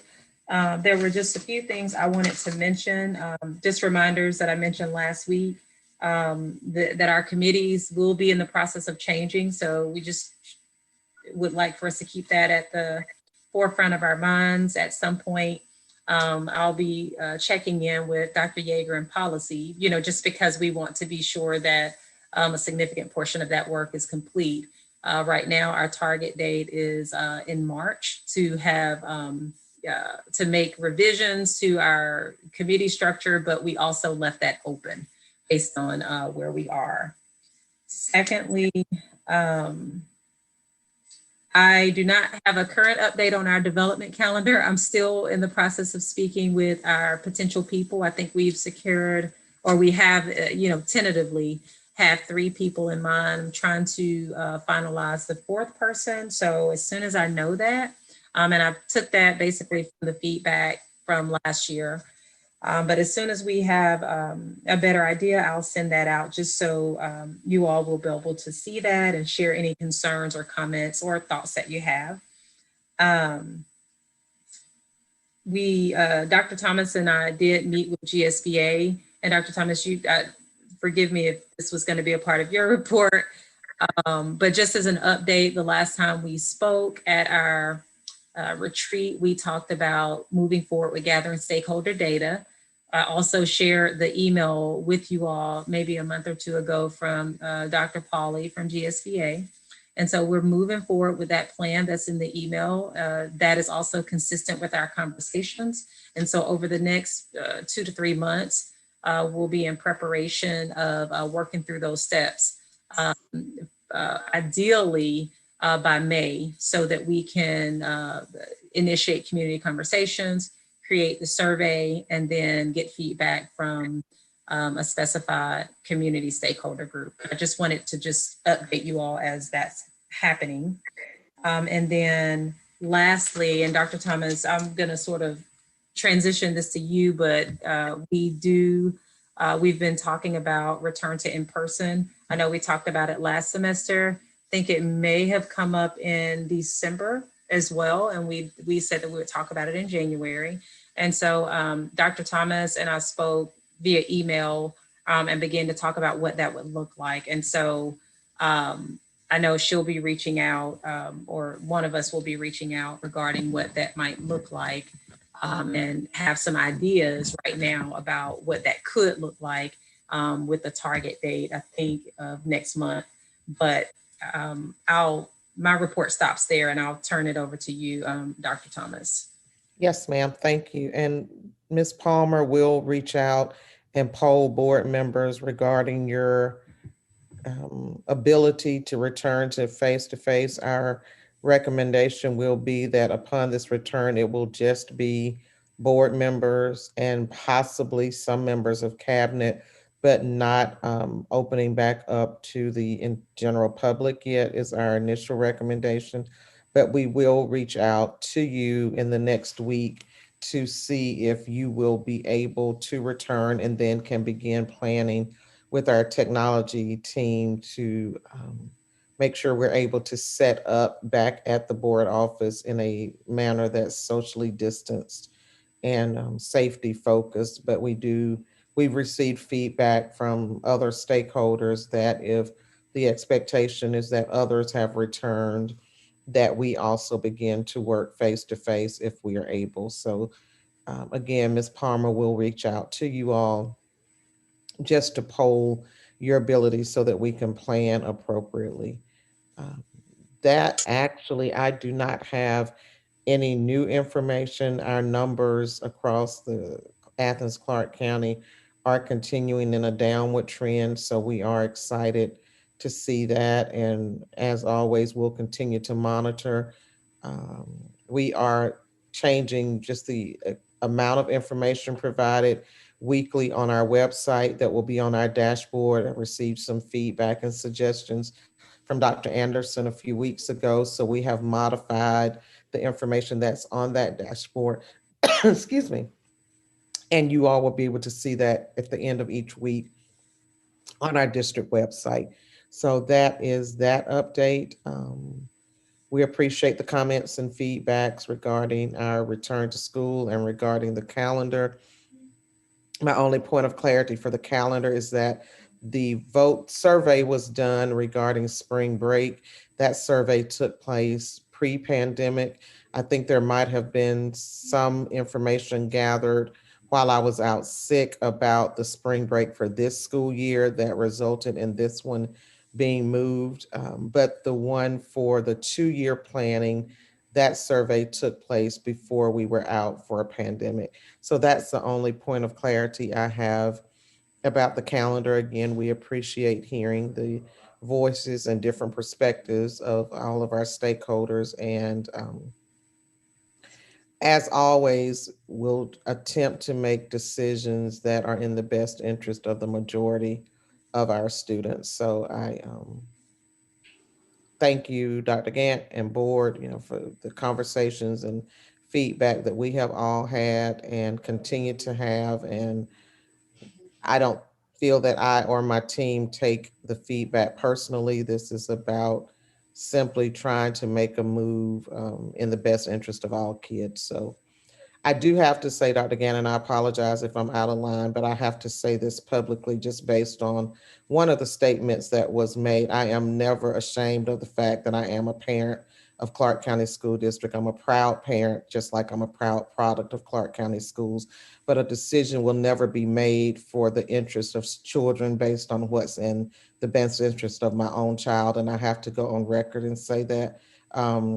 And just for the record, my child will not benefit from us returning to face because of her status as a student. She will not ever set foot again back in Clarke County Schools as a student. But I have to go on record and say that just to counter that narrative that as a professional, I will always do what's in the best interest of all children and not personally what's in the best interest of my child. So I apologize if that is out of order, but my primary job will always be that of mother and wife. And I can take personal attacks on me and professional attacks, but I have to let you all know that I am very ethical in my practices and will not make any decision that will benefit solely the child of the Thomas household. So thank you.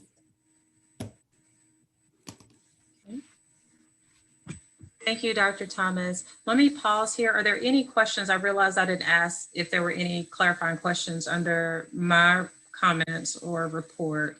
But are there any questions regarding item 6.1, my comments or Dr. Thomas's comments and report? I would like to. Go ahead, I would like to. Okay.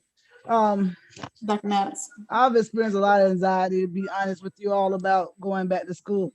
Going back to school face to face. Not so much the younger kids, especially those who are in special education, but I am concerned about middle school and high school, especially we're talking about 4 days a week with my concern with the ventilation, the air purifiers. That's something we've been talking about for a while in these schools, as well as just still not feeling. I'm sorry, I got two babies over here. Stop. And as well as I want to be sure that we do the best that we can do when it comes to mitigating. And I know I shared something with Dr. Thomas, and she, her staff took a look at a presentation, and there are things to be considered with that. FDA, something where people could be tested very quickly and get results within 10 minutes.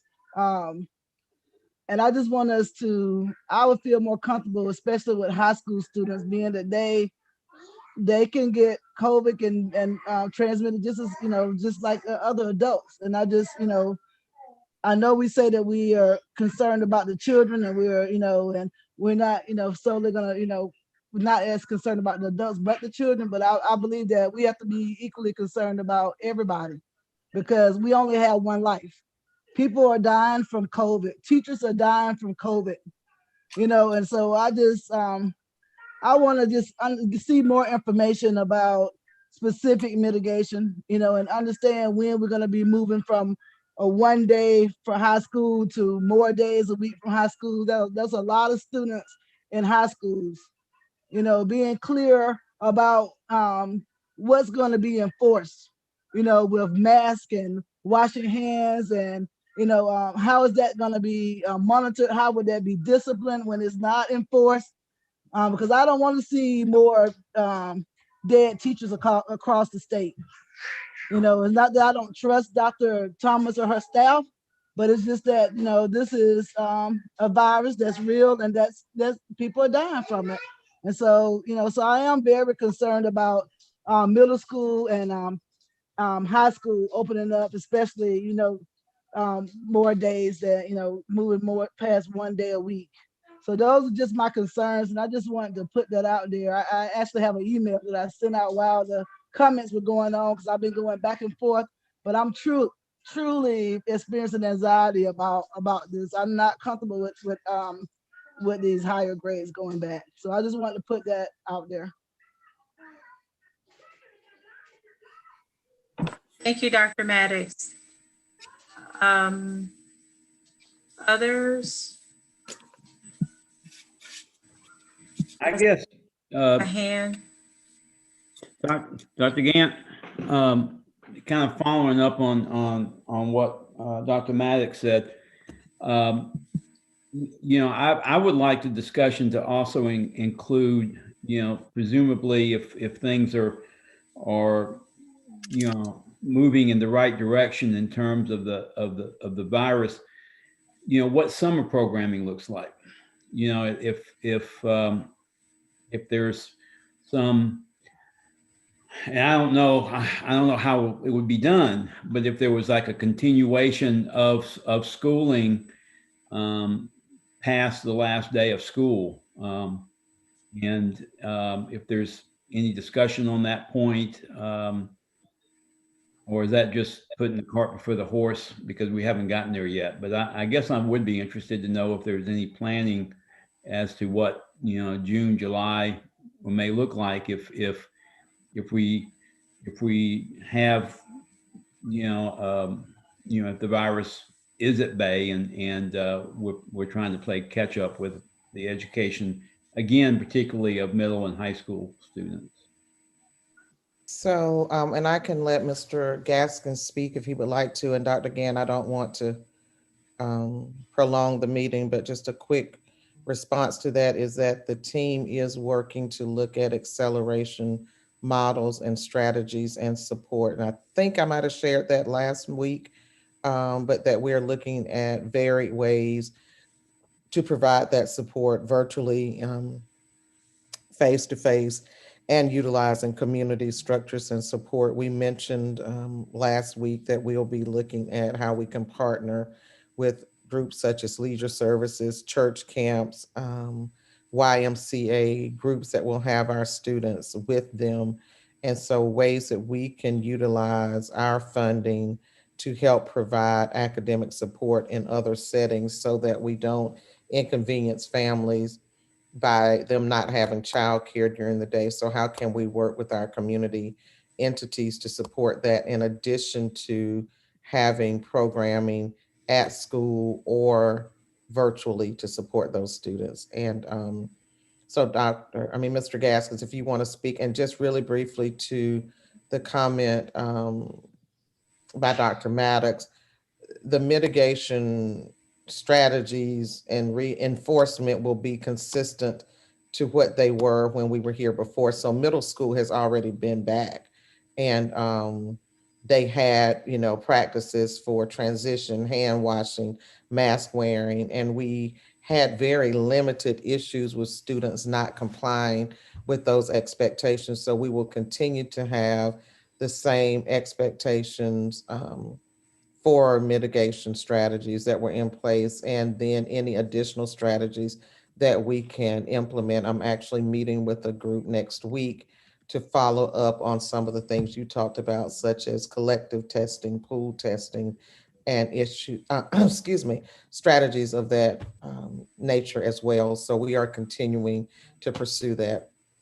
And I want to be clear that I have never said that we don't value teachers equally to students. I think what I have said is that we're going to try to do what's in the best interest of students.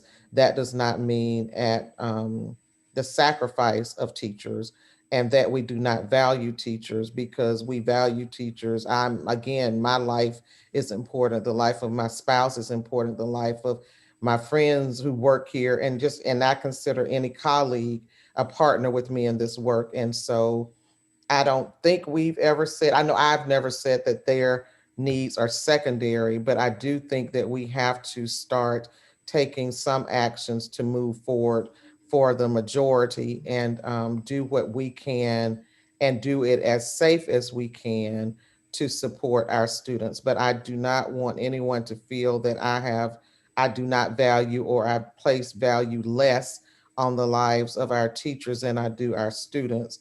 But we also have to find ways to take some action. And we spend every day, and that's no exaggeration, we meet every day talking about the things we're talking about now and how to address this.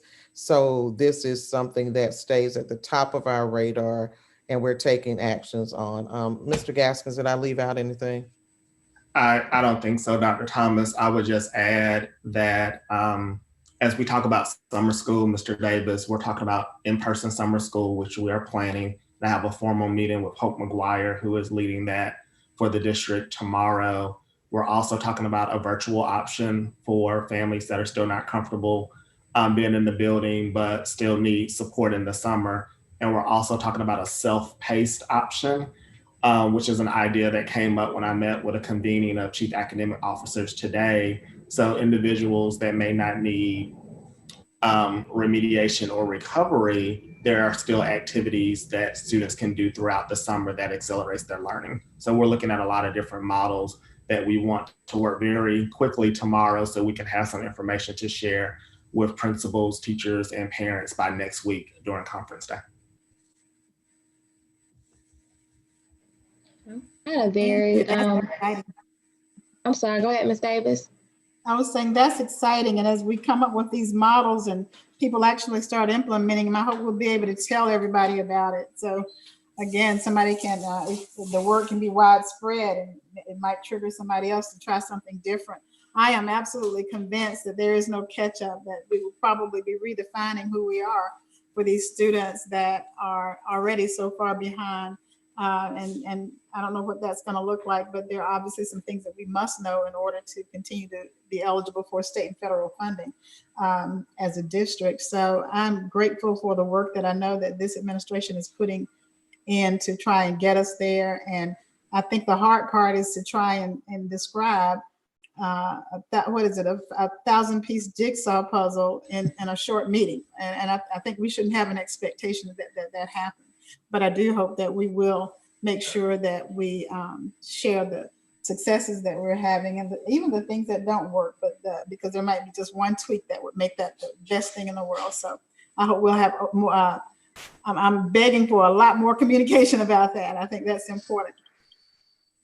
People get motivated every day. Thank you. So Ms. very Hall?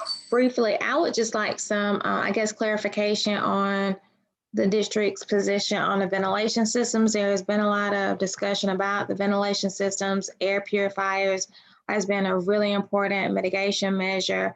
So can you speak to that? Where is the district in the process of investigating that, or has a decision made, just so we can kind of get some clarity on that issue? Yes, ma'am. We had Mr. Fisher and Mr. Mark Bailey presented information to the board regarding that a couple of months ago.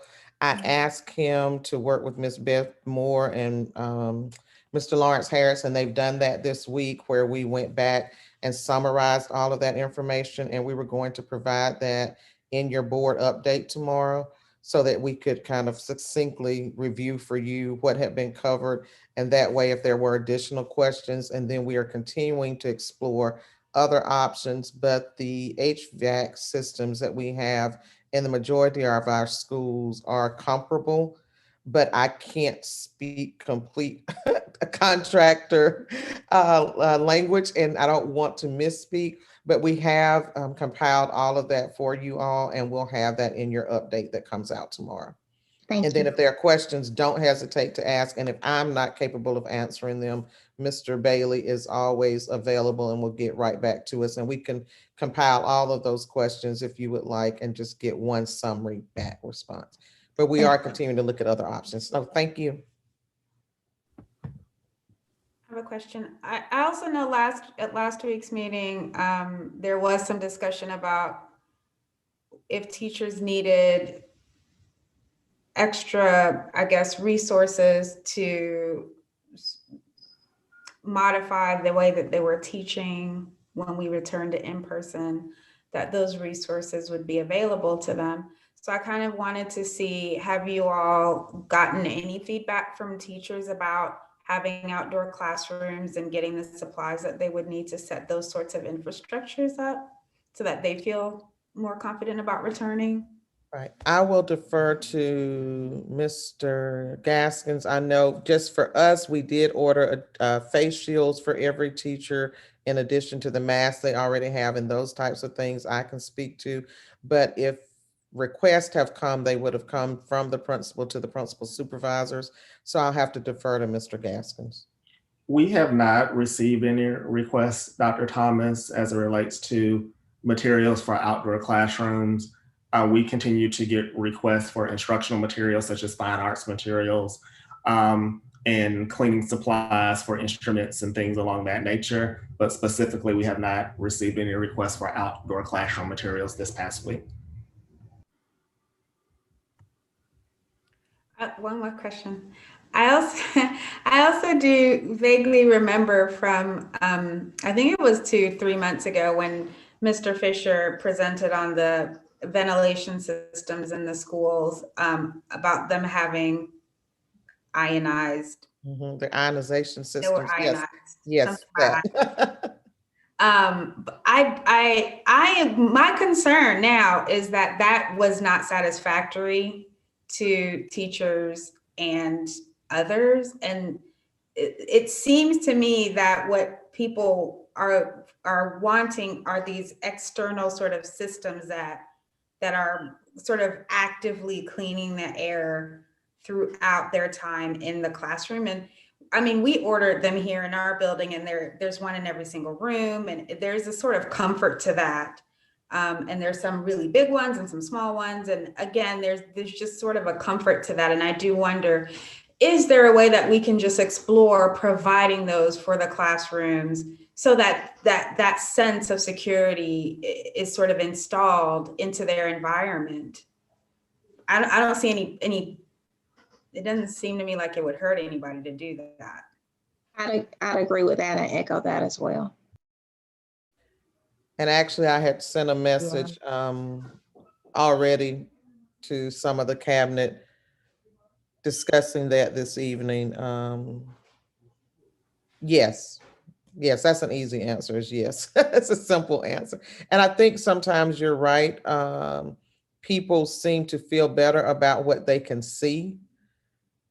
And so we had not done it because it was being done through the external system. And there have been air quality tests done. We've walked buildings, offered to walk buildings with our principals, let them see the measurement of the air quality and it's like the RPMs or something. Again, that's not my language. So, but Mr. Bailey has done that at multiple schools and has done that with multiple principals so they can see the measurement of the air. And so we had not done it because when you look at the specifications of what would occur with a portable system and you measure that by what's happening with the external system, in many cases, the air quality has been better with this external system. And so we have not made that purchase because in some cases it would be just what you all have said, the physical comfort of seeing it.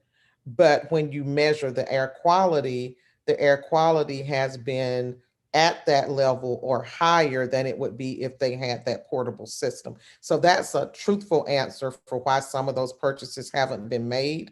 But if that extra layer of portability is something that just gives a visual comfort, that is something that I've already added to my agenda to discuss with our team tomorrow. Yeah, I just wanted to add my support for that. And I think that it is the case that when they presented that information to us, there are certain places and certain systems that are doing a good job. But I don't remember that it was in every building and in every space. So I think that having the portable air purifiers would be both helpful in actually cleaning the air more and also, I mean, I don't want to purchase things just for appearances. I think that it would actually be a benefit, and maybe there are some places that it's already good enough, but it seems like there are certainly classrooms and some schools that have older HVAC systems in which it's not. And I think that it's one of those things where we get a lot of letters on one side and then letters on the total opposite side, but I don't feel like there's been anybody who has said, please don't buy air purifiers. I feel like that's something that everybody feels like could be a good mitigation strategy. Yes, ma'am.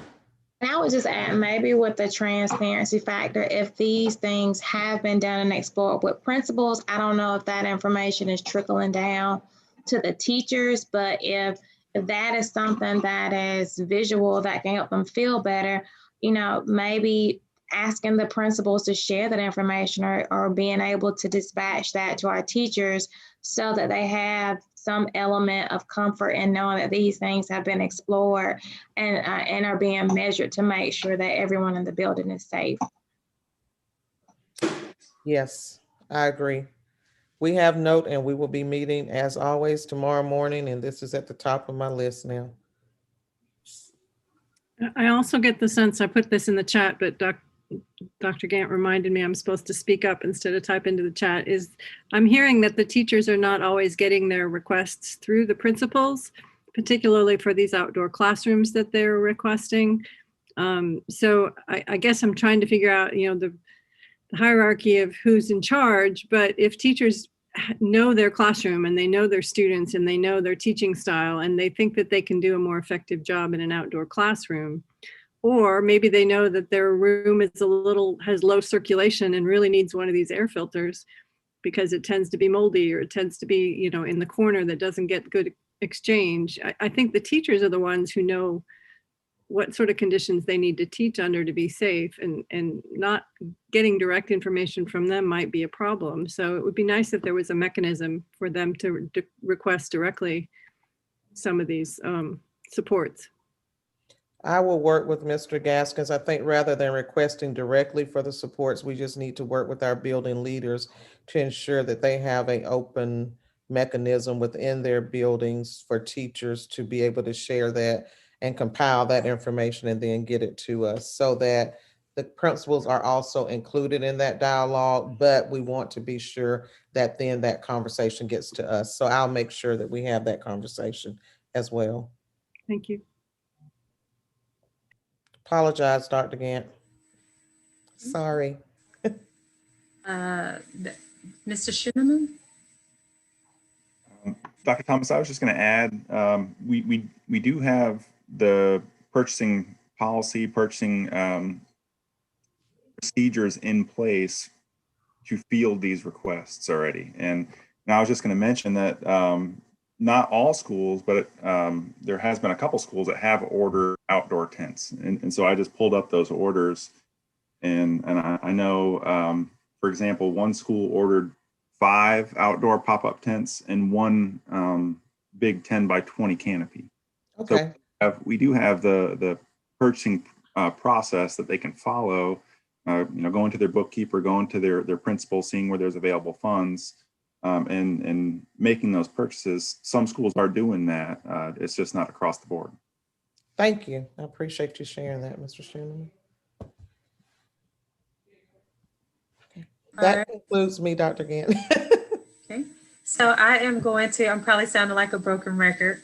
I'm going to encourage us, if we have questions, to reach directly out to Dr. Thomas, of course, by phone or by email, whole board communication, so that we don't fall into the very tempting habit of using our business meetings to discuss issues and things that could have been discussed before we got here. I do know that these are very uncertain times, and there is a lot of anxiety, and so I do want to acknowledge that.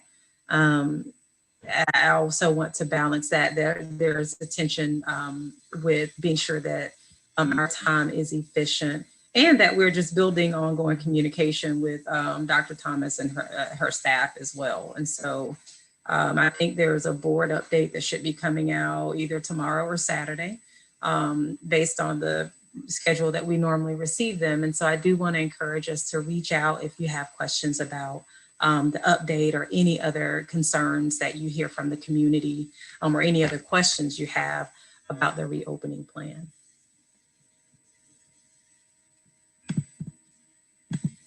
Okay. We'll move forward to our financial report. Dr. Thomas and Mr. Schooneman. Yes, ma'am, Dr. Gant. I think Mr. Schooneman presented this last week, so I don't think we need an extensive overview. We will need a vote, but Mr. Schooneman, if there's anything you need to add, I will turn it over to you at this time. Thank you, Dr. Thomas. Just to recap, internally within our organization, the revenues are strong. They're on par to collecting at least 100% of our budgeted revenues. In terms of expenditures, we're still a little bit behind where we were at this point last fiscal year, and all signs point to us spending less than our approved budget. So with those two mechanisms, you've got revenues higher than anticipated and expenditures a little bit less. You're kind of on a good track in terms of your financial projection. The big thing that kind of looms large right now, it's right there in the middle of the page, the state QBE. We're waiting right now. Both the House and Senate, they've passed the FY21 amended budget, and it's just sitting on the governor's desk right now to be signed.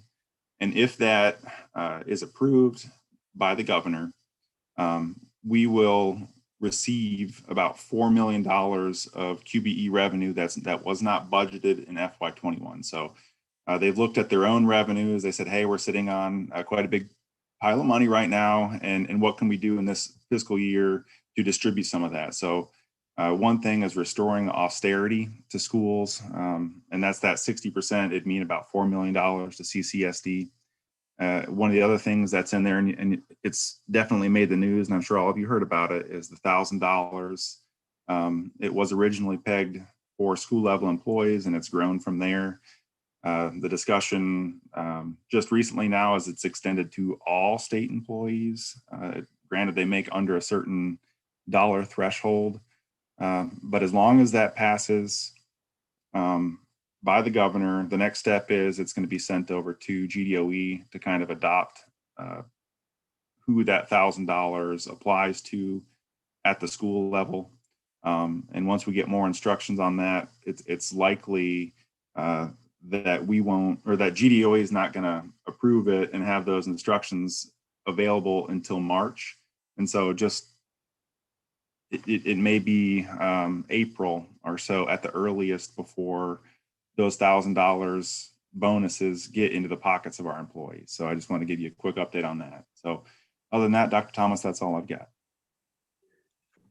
Thank you, Mr. Schoeneman. So it would be my recommendation, Dr. Gant, that the finance report be approved. I've got one question. Go ahead, Mr. Davis. Yes, Mr. Schoeneman, I know that in the past, when there's been bonuses put for teachers, that they were only teachers that were QBE funded were covered. Is this different than that? All I can say is we have to wait on the instructions from GDOE and see which, I'm not sure if you're familiar with CPI, but there are certain CPI codes, and they'll tell us which CPI codes this $1,000 will apply to.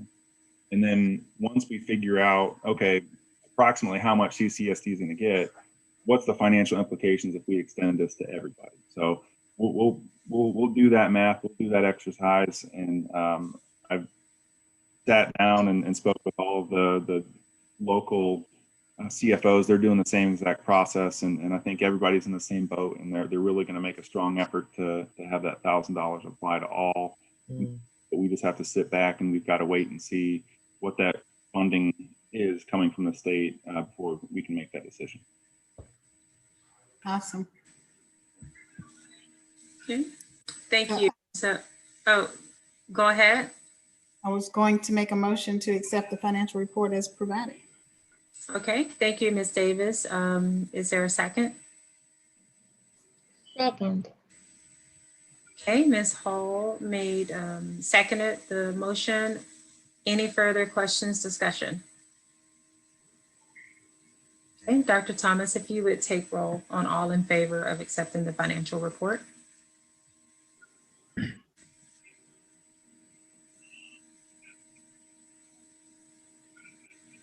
Sorry, Mr. Davis, Yes. Ms. Gallagher, Yes. Mrs. Davis, Yes. Dr. Yeager, Yes. Dr. Dykeman, Yes. Dr. Anderson, Yes. Dr. Gant, Yes. Attorney Hull, Yes. Dr. Maddox. Yes. Thank you. Okay, thank you. So that motion passes. We'll move forward to item 9. These are our policies to be posted for public comment for 4 weeks. 9.1, these are our policy regulations and exhibits. Dr. Yeager, are there any, is there any additional information? I know we'll need to pull some of these out, so just keeping that in mind for whoever makes the motion. But Dr. Yeager, is there any additional information that you would like to add? No, there has been no public comment, and I don't believe we had too many questions about these except for the KG policy at the work session. Seems like everybody's okay with them. I have a question. You had said in your report that these have already been out for public comment, but it says here that these are policies to be posted for public comment. I wasn't sure which one it was. Okay. That would be why there's no public comment. I'm sorry. Yeah, I got ahead of myself, I guess. Yeah, Okay, so these are still need to go out for public comment. that's right. That's right. These need to go out for public comment. And the discussion about KG was that we could move it forward to public comment and see what people think about it, or we can pull it right now and push it back to the policy committee to deal with some of the discussions about community schools. Okay, and so we would need to basically, if there's one in question, based on my understanding, Mr. Pruitt, I think we mentioned earlier that whoever makes the motion can then make the motion for those policies that aren't in question, and then we can pull those other two to discuss, make a motion on separately. That's right. I would suggest go ahead and divide them that way to begin with. The majority may vote to send those other two policies out for public comment as well, but there's been a request not to vote on them together, so that needs to be honored. Okay. So would you like me to make the motion? The first motion? That would be fine. Okay, so I move that we move KA, which is policy, the first one, and then 4 through 9, KM, JGC, JGCB, JGCD, JGCDR1, and LDA-JA forward for public comment. Second. Okay, so Dr. Yeager made the motion that KA and 4 through 9 be put forward for public comment. Mr. Davis made a second. Are there any follow-up questions, discussion, or concerns? All right, Dr. Thomas, if you would take roll on all of those in favor of moving those stated policies to public comment. Yes, ma'am. Mr. Davis, Yes. Ms. Gallagher, Yes. Mrs. Davis, Yes. Dr. Yeager, Yes. Dr. Dykeman, Yes. Dr. Anderson, Yes. Dr. Gant, Yes. Attorney Hull, Yes. and Dr. Maddox. Yes. Thank you. Okay, so that motion passes. Those specific policies will be moved to public comment. We are now left with, I think, according to my records, policy KG, and then regulation KGR1. Dr. Yeager, is that correct? That's correct. So I can make a motion I move to move KG and KGR1 up to public comment. Okay, we have a motion to move KG and KGR1 to public comment. Is there a second? Second. Who was that, Dr. Anderson? Yes. Okay, we have a motion and then a second by Dr. Anderson. Further discussion. Is it necessary for them to be in public comment for the public to respond to those? Or to comment on them? I know that's the official place for the board to receive public input on the policies, but do they have to be in public comment in order to receive that input? That's just the process, Linda. But I mean, of course, we can get comments as we always do through email. That's what I thought too. Okay, thank you. Okay, Mr. Davis? Yes, Dr. Gant, since I'm probably the cause of this, in fact, I know I'm the cause of this. I'm going to go ahead and kind of express some of my concerns just real briefly. One is that this policy was written in 1991, so it is an old policy, so it does need to be updated. I don't. I feel like it has not taken into account some of the changes in public education, even within Clark County, in terms of reviewing our contract as a charter school system, in terms of the creation of the LSGTs, in terms of our expressed strong desire to partner with community organizations and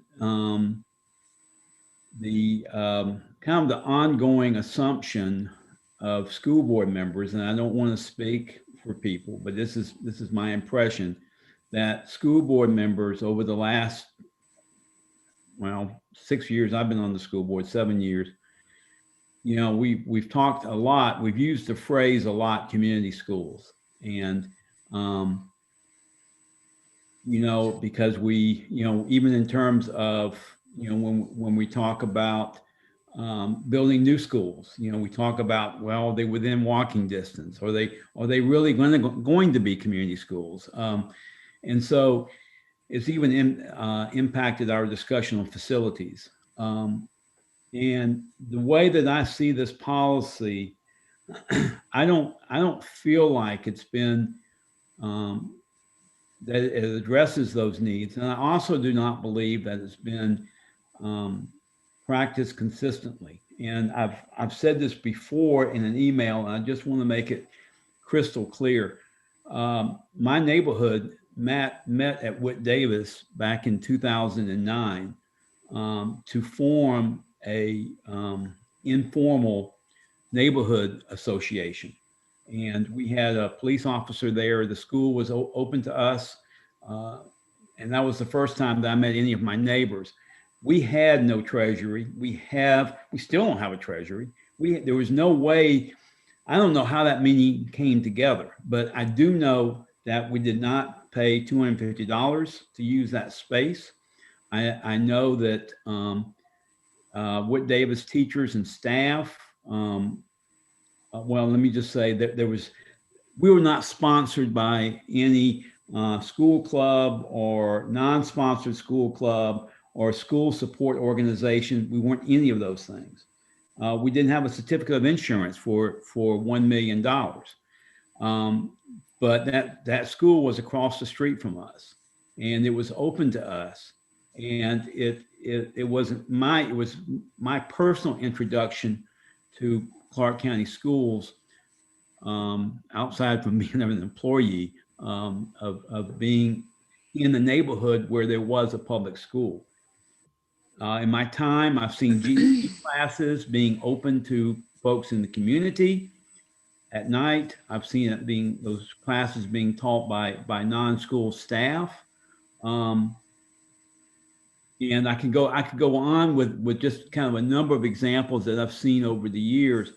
And I don't know how to, and I have had a conversation with Mr. Pruitt, and I understand, you know, that this is not a simple issue, that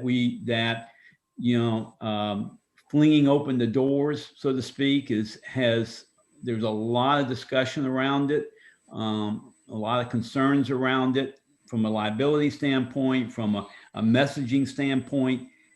So I don't have the answers. I wanted this pulled because I've got questions in terms of what's not in the policy and the interpretation as it's been applied throughout the years that is in the policy.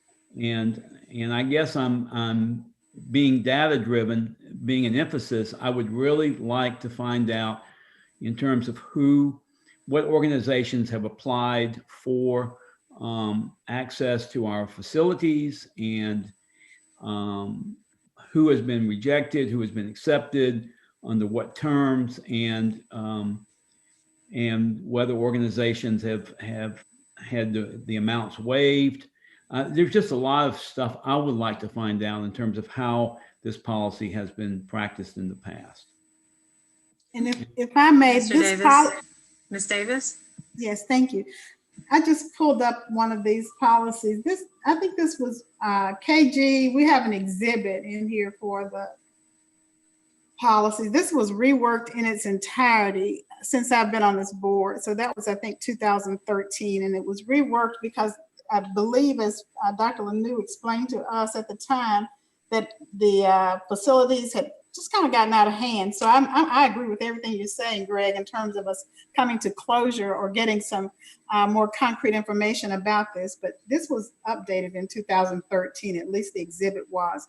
And I'll tell you the controversy that I remember about it is one of our employees had typically used one of our facilities for like family reunions and gatherings of that nature. And so that's the one that kind of stuck out in my head because I had never thought about doing anything like that. But this has been since I've been on the board that this policy has been revisited. And that's when the bond for the $1 million liability came about. That's when the fee of $250 came about. And I don't know if we revisited that recently, but this policy has been updated well before, since 1991. I think, again, when we start looking at the school organizations and things, I remember distinctly that someone put together a spreadsheet because the question was, what did we mean by community schools? And had there been something that caused the school district not to respond to a community request or something of that nature? So I know that spreadsheet was created, and I think we're getting to a place of actually sitting down and having that conversation because we were also trying to understand the responsibility for the charter schools and how did that work under our charter system and what organizations would come into the schools because there were so many people that wanted to bring programming into our school system. And I think a lot of it was driven by the Career Academy. Remember, it went through 2 or 3 iterations before it became what it is today. So it all kind of converged at the same time. I think it would be very important for us to have that conversation. The other thing that I will say is that just like you had neighborhood watch meetings on the east side, I did a lot of those over here at the Career Academy as well. And so it has always been open, and school members typically aren't charged that fee because we're a part of the school system, and it's our job to reach out to the community. I think that same thing applies for the county. If the commissioners use a facility, your fees get waived or something of that nature. And so that's what I remember from this. So I think it would be very important for us to have the conversation about what we mean by community schools and is there use beyond what we have outlined in this project. But now Ted Gilbert is the person who brought the fee structure to us because he said there's a cost for doing this. And so while it's great to, we wouldn't charge any group that's supporting our children. If the students are involved in it, there's no charge at all. But if it's an outside group, then we certainly would want to recover the cost for building maintenance and utilities use and things of that nature. So that is what we voted for when we last updated this policy. Okay. And I was just going to jump in if I may. Okay, go ahead, Mr. Pruitt. Yeah, I just checked real quickly. So the revision date on the policy itself is 2013, as well as on the 2 exhibits. The regulation is 2015. Okay, great. Thank you. Thank you for that clarification. Just want to look through to be sure there are no other questions. We have a motion on the floor to move this to public comment, and we've opened the floor for questions and further discussion.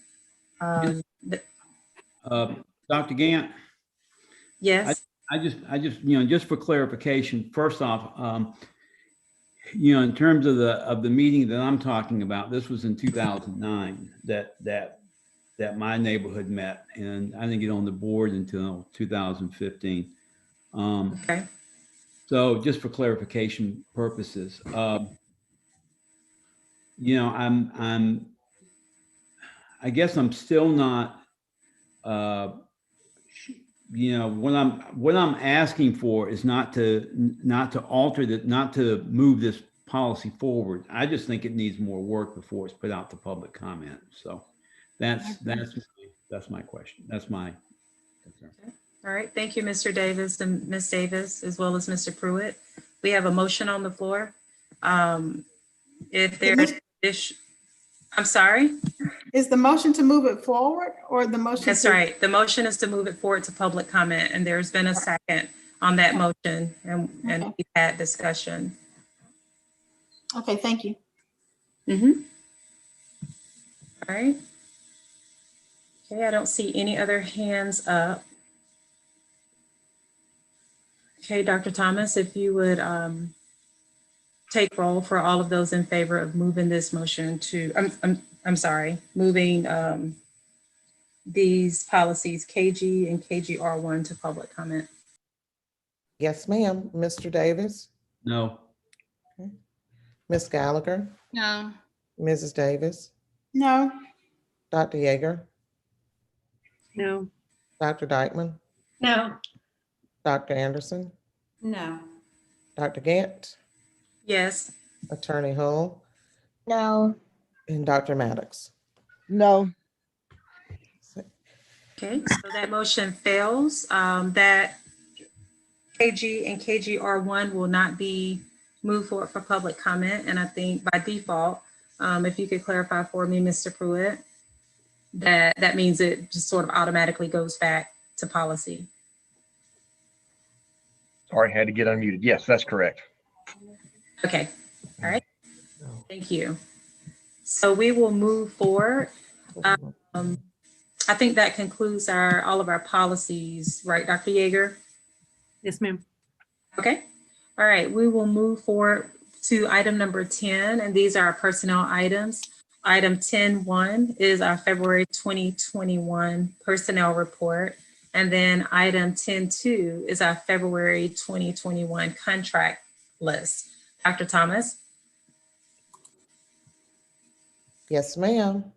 It is my recommendation that the personnel list items 10.1 and 10.2 be approved as presented. Okay, so Dr. Thomas has made a recommendation. The floor is open for a motion. So Did moved. anything? Okay, I'm sorry. Nothing changed from last week, right? No, the only change, and I thank you, Dr. Dykeman, for bringing to our attention that the dates were wrong for our board member resignations, and that's been corrected. So that was the only change that was made, was that we made those 2020 instead of 2021. Great, thank you. And thank you for presenting questions last week so that we could get those responses to you about personnel.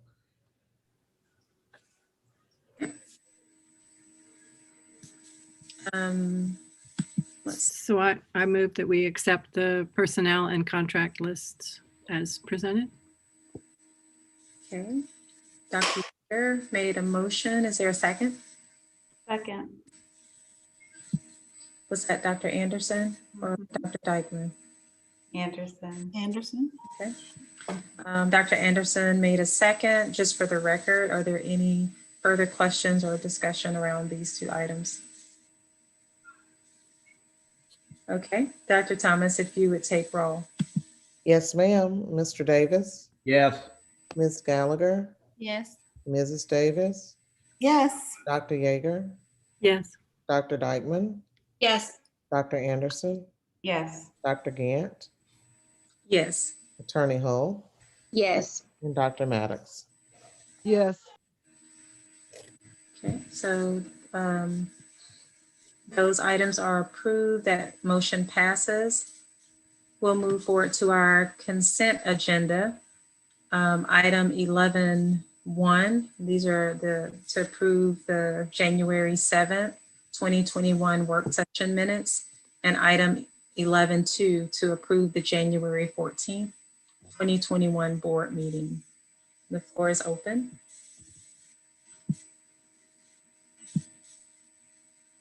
So moved. Okay, thank you, Mr. Davis. Was that Second. I second it. Oh, okay. okay? Dr. Dykeman seconded the motion. Oh,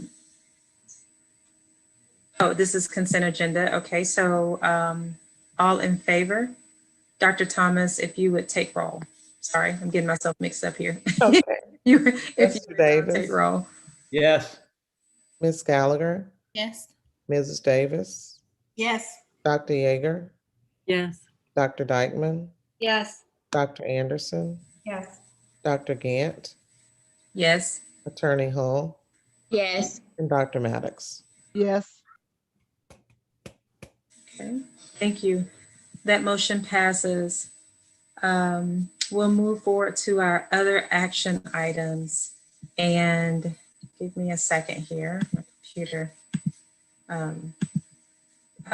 Ms. Palmer, could you put the agenda back up? My computer. I'm unable. Dr. Yeager, thank you so much. Dr. Yeager. Working. Okay. Item 12, these are other action items, 12.1. And this is the 2021-2022 and 2022-2023 academic calendar. Before we open the floor for the motion, just were there any further comments, questions, or discussion? We did make a change, Dr. Gant, based on the feedback that we received regarding the length of time for the December winter holiday break. And so, excuse me, Dr. Dykeman had brought to our attention that it was like, I think 21 days. So that has now been moved to a more traditional where kids go to school through that Friday and then are off the next 2 weeks and then New Year's. So that is the one change that was made. And I don't know, Mr. Gaskins, Mr. Harris, if there were other changes. Those days, I think, did push us just to start school a couple of days later. So we did make that shift in the calendar. Okay. Thank you for those updates. Other questions, discussion? Can I ask a quick question? Sure. I just wanted, what we were communicating through email, and I don't think I got a clear answer on the question that I asked. So apologies for bringing that space into this space. It was about when we moved when the decision was made to move the spring break to April, and I remember you all sharing the survey results that were sort of in the upper 60% of respondents saying that they preferred a later spring break date. Was there qualitative information that was gleaned from that survey? Was there a reason that was given for moving it from the UGA sort of alignment to a later date? I can tell you just what I remember qualitatively, and Mr. Gaskins and Mr. Harris, if you want to add. For those who wanted it to stay, it was the alignment to University of Georgia and preferring it overwhelmingly. For those who wanted it in March, that was the reason. For those who wanted it later, it was that the time of year, it was just kind of cold and dreary and it wasn't truly a spring break. And the feedback we received is that while we have a significant number of our families who work at the University of Georgia, there are equally as many who do not. And we also receive feedback, and I don't know if this is accurate because I do not work for the university, but that only academic staff are the ones that are off traditionally during spring break, and that the staff at the university that would kind of be synonymous with our classified staff here would have to take leave or vacation during that time anyway, and that those families shared that they would be able to take that time at any point because they're not naturally off during the spring break time of holiday. So it was mostly around just the time of year and people preferring that it be a little later when it was a little warmer in the year. And so that was the vast majority. So it was either really liking it aligned with UGA or liking it when it was warmer and not necessarily being UGA staff or being UGA employees, but not having spring break off naturally. So those were kind of the main kind of polarizing ends of the qualitative. Did I leave off anything that you remember, Mr. Harris or Mr. Gaskins? I was just going to say, I know we did ask for individuals to provide additional request or information in that survey. So I think we do have that qualitative data. I can't remember who is the owner of that survey, but I think that we can provide that if it is requested. Do you remember what the response rate was? So was it a few hundred people who It responded? was 2,238. 2,000 people? Mm-hmm. And nearly 70% of them responded that they'd rather have it moved to April, correct? Yes, ma'am. 62.9. Mm-hmm. Okay, okay. All right. I was just making sure I remembered that right. And thank you for adding that qualitative aspect because I really was curious about. I was surprised too. I was really curious because I always also just assumed that all UGA staff were off during that set time. So I learned that information from that survey. And again, I didn't know and don't know how accurate that is, but that was some of the feedback that I recalled reading at that time. Okay, thank you. That was very enlightening. I appreciate that. You're welcome.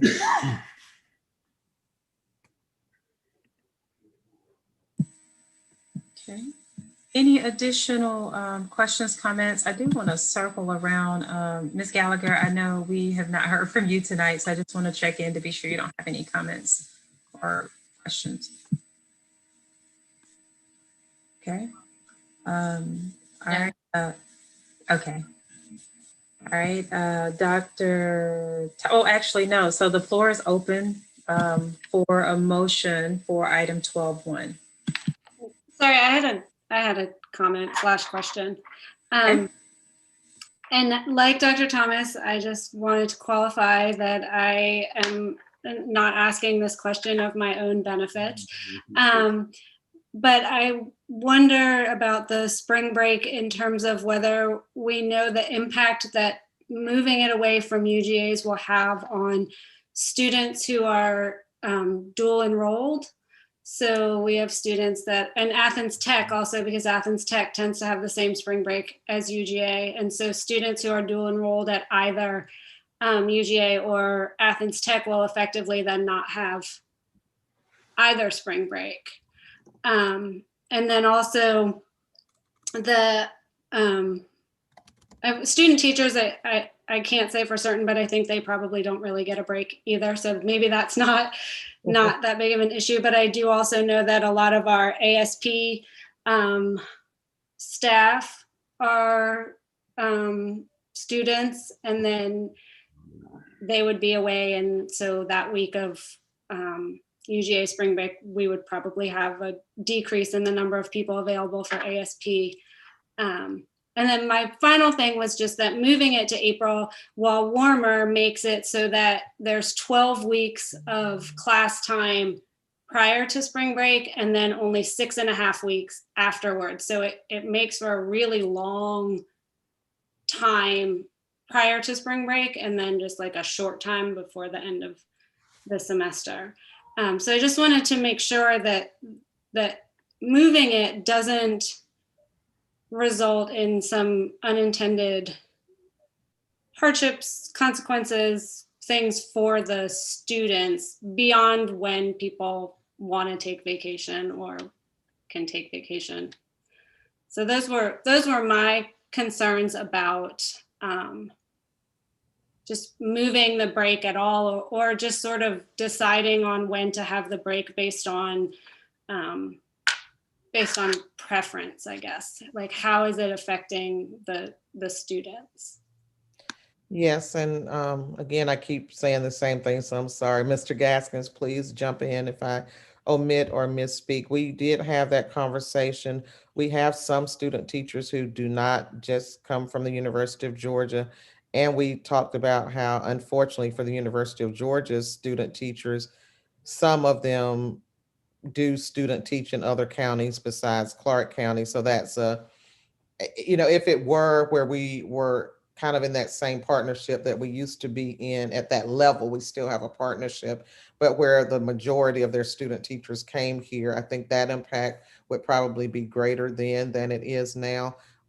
We also have, due to the difficulty in admissions for many of our students, particularly our students of color, in getting into the University of Georgia. Many of our students are dual enrolled at the University of North Georgia, and they have a spring break at a different time. So it's kind of like a 2/3. You're right, there's the Athens Tech group and there's a UGA group, but then we have that group of students who attend UNG because of difficulty with acceptance at UGA, and those students have had to navigate a different spring break. So you bring up good points. Now the ASP we do have a good number of students who are from the University of Georgia that support our ASP programs. So it's kind of a mixed bag.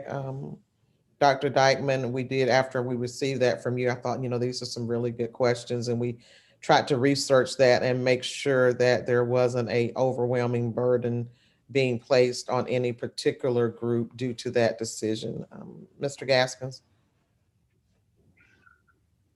Yes, I really can't add anything, Dr. Thomas, other than as it relates to the student teachers at UGA. Dr. Thomas and I do sit on a panel, and I don't know what to call it, Dr. Thomas. It may not be a panel, but an advisory board. Professional Development Schools Steering Committee. Right, and thank you. And the individuals from UGA are always very accommodating to our needs and want to know how they can better support our student teachers based on things that we've created. So we can definitely have an open conversation with them, because we want students to be able to have their spring break so they can come back refreshed. And so I think there's an opportunity to work on that with that group. Dr. Thomas, can I add one point as well? Yes, sir. I do want to also point just some of the qualitative data that also came out of this survey was also for parents who also work in surrounding counties, Jackson County, Oconee County. Some of those counties, their spring break is that same week in April. That aligns with our calendar. And also, if you all recall from the joint board and commission meeting, our Leisure Services Department with Athens Clarke County Unified Government plans their programming based off our calendar. So they always offer programming when we're not in school. So when our calendar is finally approved and published, we get that over to ACC government, and then they plan their programs based off of times kids are in school. So they do it over Christmas, spring break, fall break, pretty much any break we have, they're planning programs for our kids. So there are options as well there.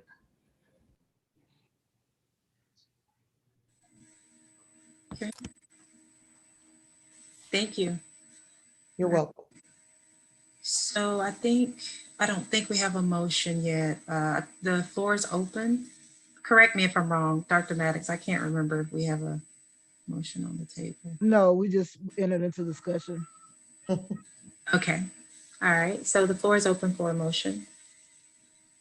I so move. Second.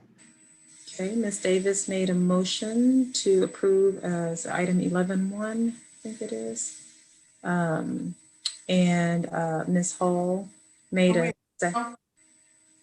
I'm sorry, did I get it wrong? I don't have it in front of me. You said 11, I think we're on 12. The 12 Yeah, sorry. one? Let me switch my screen, okay. Ms. Davis made a motion. Who made the second? I'm sorry. It was me, Nicole. Okay, Ms. Hall made a second. For the record, is there any follow-up discussion or questions? Okay, Dr. Thomas, if you would take roll for all in favor of approving the 2021, 2022, 2022, 2023 academic calendar. Yes, ma'am. Mr. Davis? Yes. Ms. Gallagher? Yes. Mrs. Davis? Yes. Dr. Yeager? Yes. Dr. Dykeman? Yes. Dr. Anderson? Yes. Dr. Gant? Yes. Attorney Hull? Yes. Dr. Maddox? Yes. Thank you. Okay, thank you. So that motion passes. We are now at item 12.2, and this is to approve action to approve the high school program of study 2021-2022. I just want to open the space up for any updates. I know that there were some questions sent out. There was also a document that was shared with us that we've read through. But I also want to just open the floor for any updates and clarification that needs to be made.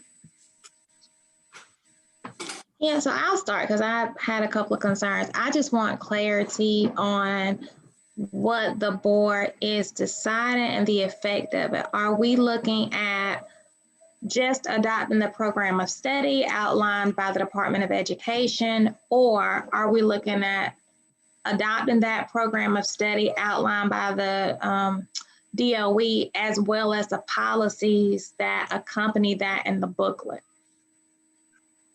That's a great question, Ms. Hull. So there's a state policy that we are adopting the courses that are approved through the state DOE. And we have made some revisions to that. As I mentioned, instead of British Lit, we've added multicultural education. So that's one part of it. The other part is a CCSD policy that says that we will provide a booklet. And so we are providing the booklet in alignment with the policy, but really the booklet represents operational and informational information for parents. And so I think, as I was looking at the questions and thinking about how to better explain this, I think some of the questions that you raised live in our strategic plan, because we have some work around how we improve representation in gifted, how we do governance honors. And so right now in the booklet, it just shows our operating guidelines or information related to that. But I think there's an opportunity to improve that as we roll out our strategic plan. So right now, we're just approving the program of study, which are the courses. And by our CCSD policy, we are bringing forward the booklet in alignment with policy. I am bringing that policy about bringing the booklet to the policy committee, because there's really not a policy implication around bringing the booklet. But since it is a part of policy, that's what we are required to do. I don't know if that answers your question, but I hope that gives you a little more clarity. A little bit, because it seems like we're being asked to vote on two things. What I don't want to happen is we vote on the program of study in terms of the courses. And we also vote on this booklet, which sets out the policies for the next year, because there are several, you can call them policies, you can call them pieces of information, but there are several parts of that booklet that I don't feel like align with our strategic policy. And I feel like reek of privilege. And so I don't want to vote on anything if that is going to cause us to put those policies, procedures, operational standards, whatever, in course for next year without having the opportunity and the space to flesh them out to make sure that they are equitable for all of our students and benefit all of our students. So I'm not sure if there can be a division of it. I'm not sure, are we labeling the policies or the operational standards around that? What are we calling them? Is that something that is fleshed out by the board? I don't know, but I do want to just put it out there. If we are only supposed to be looking at the program of study, I would rather that we distinguish that and vote on the courses, because the material surrounding that has a lot of concerns, raises a lot of concerns for me. So just to add to that, some of the information that you raised are our current policies. So if we want to revise those, we would revise those in the policy committee. And some of those things are coming up, like we revised our Val-Sal policy that appeared in our program of study. We had some concerns about our Val-Sal. We took that to policy committee. It was changed in policy committee and then updated in the program of study. So really, if there are any concerns related to the policy, it doesn't, I guess, live in the booklet. With the change in the booklet, it would be going to the root and updating or revising the actual policy. And I have maybe 30 plus or 34 plus more policy, 35, thank you, Dr. Yeager, policies coming forward. And I think that a lot of those impact high school, and I think we will have an opportunity to revise those. And if they are revised in policy, then we will update the program of study booklet to reflect that update. Okay. And I appreciate those questions, because I was a little confused. I had to get clarity. I said, so really we're approving the graduation requirements, not really the courses, but the graduation requirements. And I think you said that was correct. Is that right, Mr. Gaskins? Yes. What you're saying is everything else in this handbook can be amended in future periods if policies change from the policy committee. If policies change, or if there is an operating guideline that Dr. Thomas asks us to change, we can always update it. I don't know the historical background of the booklet. It is my assumption that this was a policy to make sure that parents didn't have to dig through the policy manual, so they knew the policies related to high school. And so it would have been nice, in my opinion, and I don't want to be critical of any past leadership, if we just had done that and not attached a policy to actually creating a booklet. I think a booklet is great for parents to have, but because it lives in policy, we have to vote on it. Okay. So I think we can do everything that parents need in informing them about courses and dual enrollment and counseling without having that policy. And then it makes it easier for us to revise and update as needed. But if we want to update anything in the program of study that is a policy, it lives in the policy committee and not in the booklet itself. Understood. So I'm going to keep beating the dead horse to make sure that I understand. So in terms of what we're considering a policy, how we calculate honor graduates, is that operational or is that a policy? That is a policy. That is policy IHF. So we have defined 90 or above as honor graduates. Policy could change that. Okay, and how we add 10 grade points for AP classes or dual enrollment, that's policy or operational? That is a state policy. Okay. And things like the internship being aligned with the Young Dogs program, that's policy or operational? And I'm only asking because if these are policies, I'm more than happy to raise them and bring them up to the policy committee. But I just want to be clear on what is within the policy committee's purview and the board's purview and what is operational, so that if there are concerns, I can address them in the proper form. So Young Dogs is a perfect example, Ms. Hull, and I share the same concern as you. So I've talked to our work-based learning coordinator, as well as our coordinator of gifted and advanced. The only current internship that we have for internship for is Young Dogs. My gifted coordinator brought that to my attention a while ago because we're not serving enough students because they serve our surrounding areas as well. So part of her performance goal is to expand the number of internships that we have in addition to Young Dogs. I think Young Dogs, I don't want to misspeak, but it's a low number of students that they serve in our district because they serve them in all the other districts, and we just need other options for our kids. But that is operational, but I agree we have to expand that. Thank you. You're welcome. Mr. Gaston, would there be a timeline for changing this? Because this is a printed manual, right? Like, is this printed for the year for a set time? And if policies are changed, would it go into effect the next programming year? How does it work if the policy changes within the course of a year? So we print it upon request. We post it, and when we have updates, we send out notification that there is an update so parents are aware.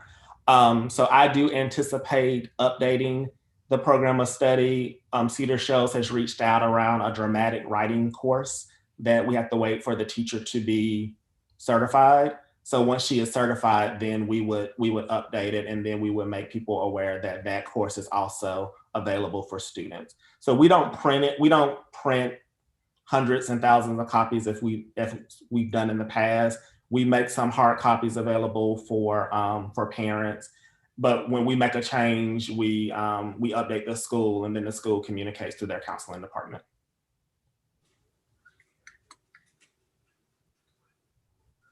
That just made me think of something. So if you do update it after people have sort of already started down their path of doing all of these things, is it more likely that you would update it to add something that was a new option? Like, would it ever be the case that something somebody had already taken would be taken off of this, or? It would be an add or a substitution. So for example, dramatic writing could be a required course instead of taking British Lit or multicultural education. So students would have to not, retake any courses that they've already taken. It would just be more options. We would never take away, we would just add. So you're saying during the school year, we wouldn't take away? I thought I've experienced us taking things away because there was no interest in the course. Not a required course. So if there's an elective that someone is not taking, as you can see, students have to take 4 units of electives. So we would never say take away 9th grade lit because all kids are required to take 9th grade lit. We would never take a course that is required for graduation. And so I know that, are there some standards that these requirements are connected to? I know we've got state standards, right, in terms of being comparable with other school districts, but do they also bring weight to our accreditation status as well? Yes, so we follow all state standards and all College Board standards. So for the AP classes, College Board puts out those standards, and anything that is not an AP course is a approved Georgia DOE course that has standards attached to it. Okay. I like the fact that it exists simply because of the transparency, and parents can know, especially homeschoolers. I think the only time I've had anybody speak to me about the program of study is homeschoolers who were thinking about coming back into the school system and vice versa.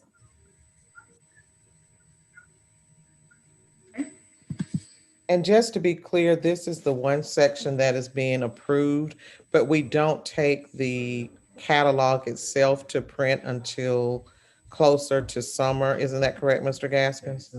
So there's time for some of these changes in the policies that are going before the board now to be addressed closer to time. So the only thing that we're approving would be the high school graduation requirements, but the book itself is not being published or won't go to print for a while. Great. So with that being said, we could actually make a motion to vote only on approving page 7 of the booklet. We could, and I think that would be fine. We provide the booklet for conferencing. So we have advisement coming up so they can have a list of the courses. So I think there are components of the booklet that are definitely up for revision. We have 35, instructional policies coming forward. Our counselors do use the booklet to help students understand the courses. And they're a little hesitant to do that unless it is board approved. But I mean, we can work through that. It's at the will of the board. But as Dr. Thomas said, we always have an opportunity to update the booklet. Okay. I have a question. So how often is this updated? We update it every year. Okay. And then this particular page, this one, so saying in 3 years we move from block scheduling, does this page change? It may, probably not, because we've modeled this page from the state expectation. So we had a different course of study when we were on a traditional block, and actually our Classic City students were earning more credits than our 2 comprehensive high schools. So we tried to give more alignment. So if we do change a scheduling method, then these requirements won't have to all of a sudden change. Okay, and I want to go back to something you said earlier about potentially offering courses this summer for students to move ahead, potentially. How does that impact this, like going into the next school year? or it doesn't? It doesn't. Students just earn more credits. All of the courses that are approved that they can take are in this program of study. And so they would some students earn more credits. Some students get to their senior year and we have a policy around a reduced schedule. So I do those every day. I think I did 10 today. So when students accelerate, sometimes they get to their senior year and then just ask for a reduced schedule. So instead of having 4 classes in a semester, they may have 3. Thank you. Okay. All right, so I am going to open the floor for a motion to approve this program of study. I move that we adopt the high school graduation requirements, specifically page 7 of the program of study booklet 2021 to 2022 only. Okay. So there's a motion to adopt, what page was that, Ms. Hall? Page 7. Okay, page 7. I'll second that. Okay, Ms. Gallagher, I'm gonna open up the floor for additional comments. And out of order, if you don't mind if I start, I normally try to wait until the end. I do think that there's a lot of policy work here. I know that, I think Dr. Anderson, myself, and Mr. Gaskins, this was assigned to us from Dr. Yeager and Mr. Harris, I think. But I am going to caution against making any last minute changes or motions. I do certainly, support, the right for everyone to make motions and share their opinions. But I do think there is 2 concerns that I have. One, that we've had this program of study for a while. And so I do think the opportunity has existed to have these particular conversations. I also think we've had work session. And so that, to me, that would have been an ideal time to begin to either share those concerns or even before work session. And then secondly, I think that if in fact we do have the opportunity to change policies as we go throughout, then it's, if there are changes that are made, technically it's never going to be complete, and so it's sort of, I see it as a fluid document minus what the state requires. And so removing the policies doesn't necessarily address, the problem, because even as we hammer out policies, we may not complete all of those policies. And so I don't think that having a motion to adopt only part of this booklet, when I think there are other ways that this can be resolved and updated, I don't think that I could support that. I want to open the floor for other comments, though. And I think that could be fair, but in all transparency, I have a 9th grader and I've never seen a program of study. And so the dynamic of saying that it will trickle down to the parents or it's given to the schools, that's not my experience. And I think that there are problems in the policies, and once they are adopted, if that doesn't come to the forefront of what we do this summer or when the academic year starts, those students are stuck with those policies. And I think that, we have had the program of study for a while, and there has been the opportunity to have conversations, but that just means that it's been inequitable for a while. It's been a problem for a while, and we haven't really addressed it. So, there are certain parts of that certainly make sense to be able to discuss, like what a course description is. But there are some policies in there that I think we really need to revisit before we put a vote on them. I think that going forward, if I were very selfish, my children will be okay. Looking at this program of study, I can guarantee that each one of my boys will be an honor graduate, just based on how we calculate that. But that's not fair. to everybody else. Everybody doesn't get an opportunity to have an internship. Everybody doesn't get an opportunity to have a work study program.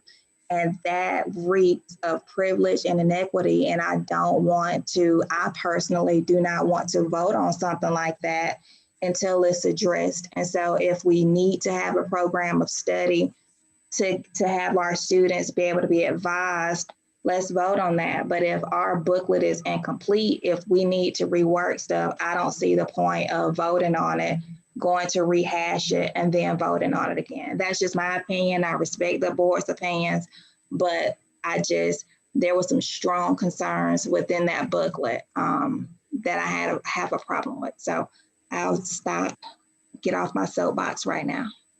Thank you, Ms. Hall. Just to clarify, Mr. Gaskins, and Dr. Yeager, these policies will continue to exist. They Whether will continue they're to printed or exist. not, until they come before policy and then go up to the full, they're recommended to go before the full board, whether they're printed or not. That's correct. Okay. And they're on the agenda for next month. So it's not like this is going to happen in August or September. It's going to happen next month. Mr. Davis? Yeah, I want to express kind of a support of your concern, Dr. Gant. Having been a counselor, I think Mr. Gaskins is right. I would hate to be in a position of trying to direct students out a lot of the detail that is in policy and expressed in this booklet. And I do appreciate the fact that Dr. Yeager and the policy committee are planning to move quickly on these policies, but we're talking about, even if you were to fix 35 policies, or if there were like 10 policies that focused on, that may take 2, 3, 4 months. And I just feel like that the counselors need guidance according to what is in policy. Now, if there's something in particular that is not policy, that is simply a directive from the administration, then that's an easy fix. But if it's actually in policy and it's just expressed here for the guidance department, I just don't know where we would leave counselors with a page and then maybe course descriptions, which I'm assuming you would, that your motion would include the course descriptions themselves, but there's still a lot more information in there that I don't know where that leaves our counseling staff. So if I can better understand, since you guys have experience with this, my question is, these policies that define the programs that get the 10 points and those things, are you saying that they're not captured anyplace else except in the program of studies? They're captured, in some cases, they're captured in our CCSD policy, and in other cases, they're captured in our state policy, or both.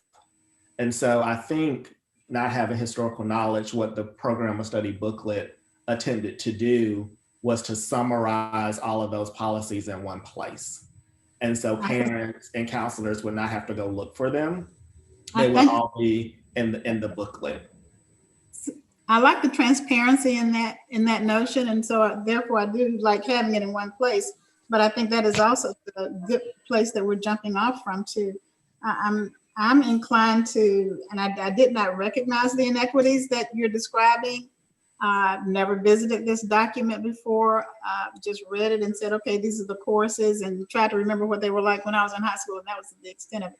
But if we have already been made aware of inequities based on these policies that we have, for us to vote to continue doing that just seems like a great disservice to our students. And if we have a way to satisfy the need to approve just the, which part of it, the one page that we have to do every year, then I certainly support Ms. Hull's conclusion. She's taken it apart and she knows which ones are problematic. Then why wouldn't we approve just those pages that are critical for moving forward and satisfying some other requirement? I can't remember what we have to do. I don't know if that's state requirement or not. But then to leave the rest of that in state of review, because we have not revisited it as a result of our charter system. And of course, there are things we can't waive, but then if there are other things that are arbitrary now because we're operating in a different environment, then I would say let's revisit those before we publish them again. Or at least put a disclaimer under those where we're not committing to doing those things. But just because we don't publish them, Linda, in this booklet doesn't mean that they're not valid. I'm just saying add an under review or something like that so that people we're not voting to continue doing something that we know is discriminatory. I have a problem with that. I also agree with that. That's why I guess my question before was like, in terms of like, do we have to approve this right now? Like if we're working on these policies next week, is there a further date that we could work through this to have a booklet? I just get concerned about changing the booklet. I know you said we can add stuff throughout, but I can see when people pick up the booklet at the beginning of the year and then they want to make a change. I just see that, for me, that's problematic. And like, can we, that's why I asked, like, is this, if we did it once a year, we go ahead and work through these changes, I would feel more comfortable. I don't feel like it's fair knowing that this is, we're discussing this and that we just keep moving with it. Well, I've got a proposal. May I add that if we put it, so I do think there could be some, a compromise could be maybe to put it later, but I also think it's unrealistic to think that we are going to get through, how many policies, Dr. Yeager and Mr. Gaskins? Is that 35. 35. I just think we have to take a big look at how we spend time in policy, how we spend time in work session. And I don't think it's realistic to think that we're going to have those policies reviewed, at least to the satisfaction of where we're going, like with our strategic plan. Now, sure, we could sort of rush through them, and say, okay, this is our target date. And I don't know what the latest is that we could have those updated. I don't know what the goal is for printing. But, I think we also have to just keep in mind that if we're talking about taking this through policy committee, and it will be taken through policy committee, I don't think it's realistic that we'll have those policies done, particularly if that goal is within like the next 2 months to have all of those policies reviewed. These are things that don't just rest with the board, rest with teachers, this rests with principals, with parents and stakeholders. And so it's not about just, what we want and what's great for our children.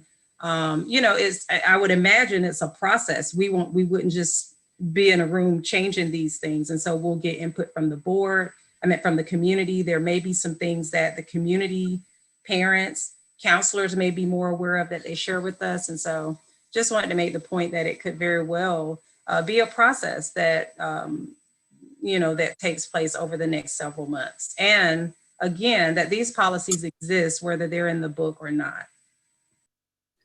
Yes, I just wanted to clarify that for myself.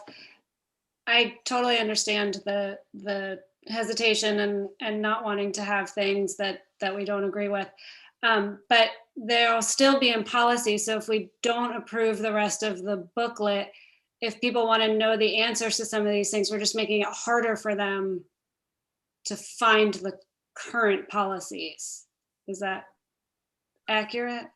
If they want to know, like, I need more information on this, the booklet is trying to provide that information all in one place, but the information exists whether it's in the booklet or not. And now they're just going to have to go search for it somewhere else. Is it possible that we could reach some type of understanding that it's only out there electronically until August? I mean, I understand about not wanting to print stuff. I can get that, but I just don't know. I mean, to say that, to tell counselors, this is the program of study. Any other questions, go read the policy manual for the Clark County School District, doesn't seem very viable to me. Just don't see how, knowing that there are policies that are not fair to our students, benefit the children of CCSD to put them out there.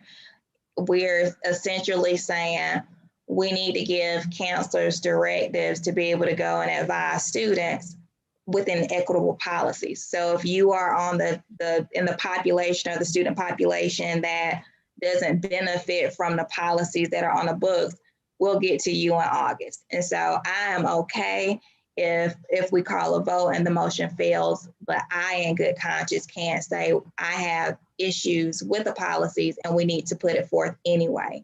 That just doesn't feel like I'm doing my job here on the school board. Y'all call a vote because it's getting late and I'm okay with that. It is getting late. Before we open the floor for a motion, I think, oh no, we have a motion, we have a second. Before we close out the discussion, Dr. Thomas and Mr. Gaskins, are there any last minute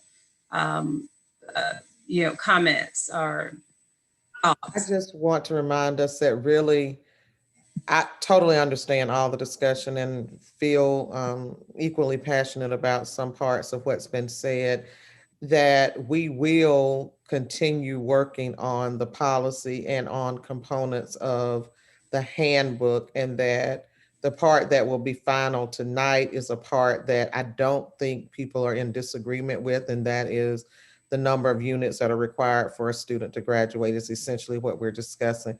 And I know that the issue might be pulling it off and just voting on it by itself and how that's worded, but just know that regardless of how this vote turns out, the discussion will continue to happen around the policy. And we do have time to address some of those issues. Some of them we won't be able to fix by June. We won't be able to fix maybe by the beginning of the school year, because some things are pretty deep rooted. And when you start talking about dismantling systems and dismantling inequities, unfortunately, some of that takes time, but it's a work that I think we're all committed to. And so I just want us to remember that we are still talking about page 7, as Attorney Hull has said, but that, this is going to be work. And as you said, Dr. Gann, it's a process, and we can't rush through it, and do it well. So I just don't want anyone to think that the vote tonight solidifies the document as a whole and our work toward making these improvements. Our work in this area does not stop, and will be next week in policy, and we will continue the work. Can I make one more suggestion? Quickly, please. Very quickly. Can we do the approval of the graduation requirements page, right? And then everything else just be labeled tentative because it's under review. And again, Is that a substitute motion? I think the motion on the floor, Ms. Hall, could you clarify again? My memory is failing me. The motion on the floor, page 7, right? Yes, so that sounds like a friendly amendment that I would welcome. But yes, the motion on the floor was to vote specifically on the high school graduation requirements that are articulated in page 7 of the program of study for 2021-2022. Okay, and Ms. Davis, state what you said again, just so we can. My friendly amendment is everything else in the booklet be labeled under review or tentative, or a disclaimer that says, we understand that you need this, but it will be changing potentially.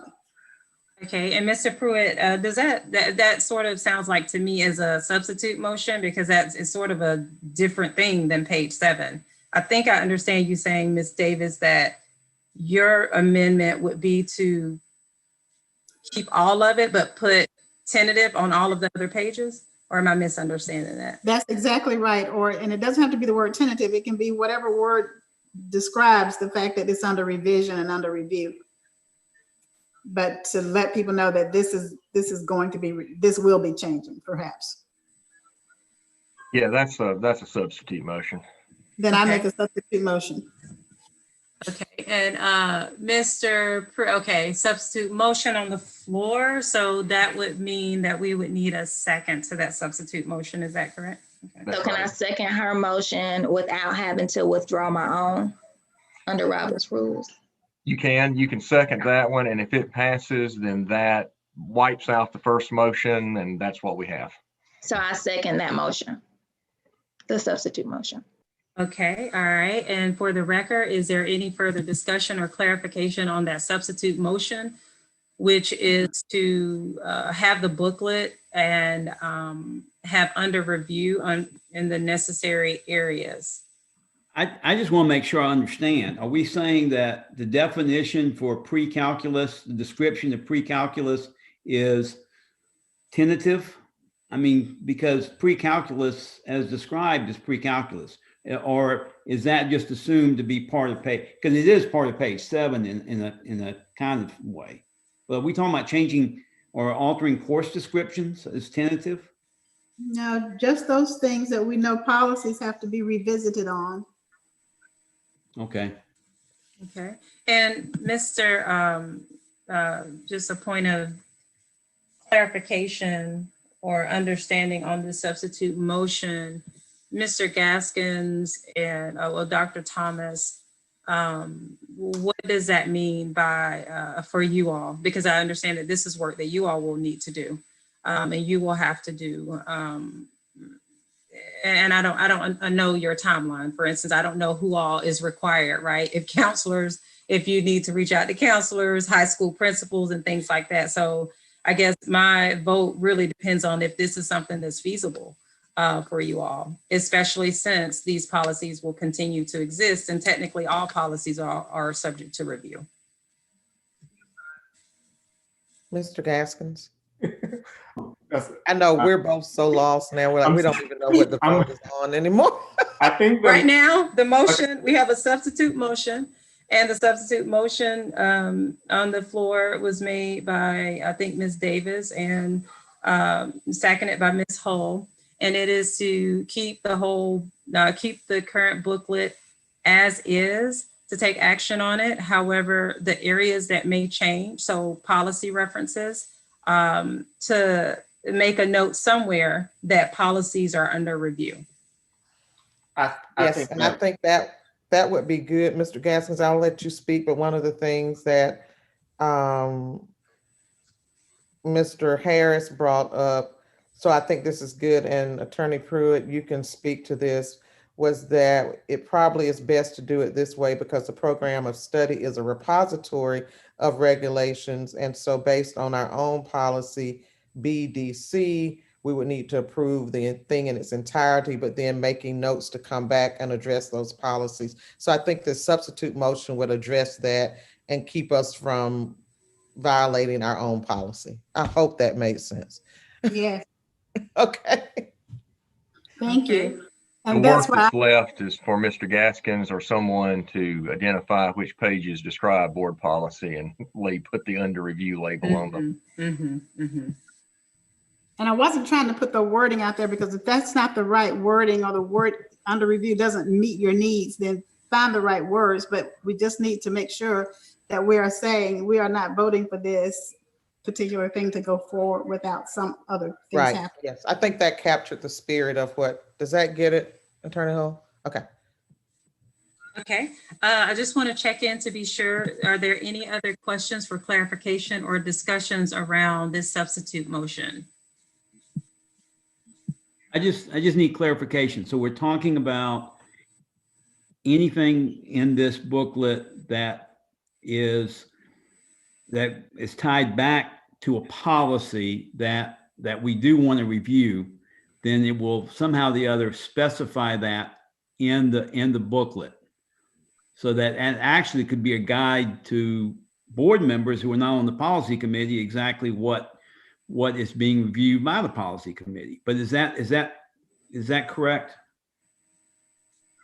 that's only a part of it. The other part of it is the reason some of these policies aren't, some of the policies are not equitable is what I heard Attorney Hull say. And so those are the ones that we're talking about reviewing or making a change to. So it's not just that we're going to review the policies, it's just that there's discrimination evident in the policies that we have put in this book, and we're going to correct that. Well, Okay, let me that's the just- let reason. me- That's not part of the motion. Let's not make Mr. Right. Gaskins figure Well, out I'm which not- ones he thinks are equitable or not. Right, and let me just add that, Dr. Yeager, if I'm not mistaken, all of the, or Mr. Gaskins, all of the policies, or at least the I policies, I think. Is it the I policies that we did? Yes. Those would be up for review, and I just want to be, careful. I know we all have our, own opinions, but that's a person's opinion that there's alleged discrimination in the policy. But that is why it takes the entire district and other stakeholders to be able to look at the policies that we have as well, and make modifications based on our strategic plan, as well as just collaboration with the district. And our charter system and other things too. So That's right. I'm afraid I'm stuck on the thing that's just bothering me. So I apologize for that. And Dr. It's Gann, okay. just as a point of clarification, not all of the I policies are up for revision. Okay. I can't remember. There are some that have not been updated in, I think, 10 or more years. I think those are the ones that we've attacked first. There are several, but not all. Just a point of clarification that not all of the I policies are up for revision, but there are a lot that are up for revision. Okay. All right. Thank you for that clarification and all of the comments that have been shared. We have our substitute motion. We've had discussion. Dr. Thomas, if you would take roll on all in favor of the substitute motion of adopting this, is it program of study? I'm sorry, I just moved the. Yes, ma'am. The program of study with with it being indicated in the relevant places that certain policies are under review. Yes, ma'am. Mr. Davis, Yes. Ms. Gallagher, Yes. Mrs. Davis, Yes. Dr. Yeager, Yes.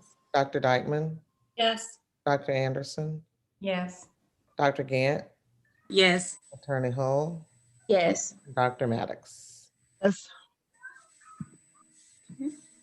Great. Thank you.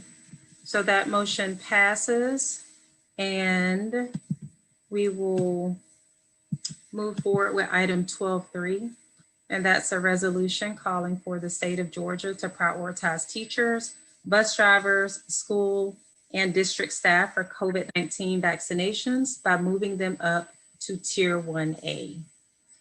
Just going to open the floor for discussion first, and then we'll open the floor for a motion. Aren't we in Tier 1A plus? Is that relevant? So actually, We are. The last thing I read, sorry. okay. And so that we would have to be sure we remember that in the motion. Mr. Davis, I think you. Yeah. you- I thought we were in one. I thought educators were in 1B. So you're saying it's 1A plus? Educators right now are 1B, and we are currently giving vaccines to 1A plus. They expanded 1A beyond medical workers to include 65 and older. Okay. So So 1A that's plus. the plus. I'm the plus. You are the plus. Yep. I'm the plus. Okay. Yeah, so we can, okay, well, we can certainly make that adjustment. My whole thing about this is that and I may be the only one on the board that has been fully vaccinated. And that's what really sparked this in me, because if I could have given my position to an educator who was actually looking forward to going into the classroom under a vaccination, I would have done so. But there's no vehicle for that. And so because I'm retired and I'm stuck at home. I mean, and that's what I'm going to do is stick at home.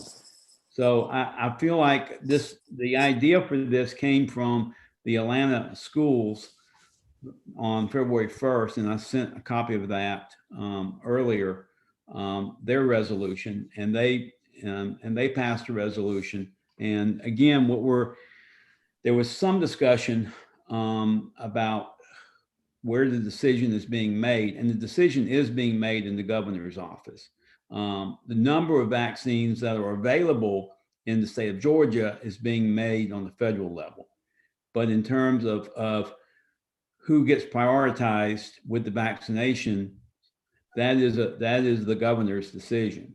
And there's been a good amount of talk within GAE, Georgia Education Association, of pushing for teachers and school staff being vaccinated, moving up the line. And so that's what this does. And so I won't read it out loud, but we are asking the governor to, we're throwing our weight on the fact that we would like our teachers and bus drivers and school and district staff to be vaccinated immediately. That's the resolution. Okay, thank you, Mr. Davis. Questions, comments?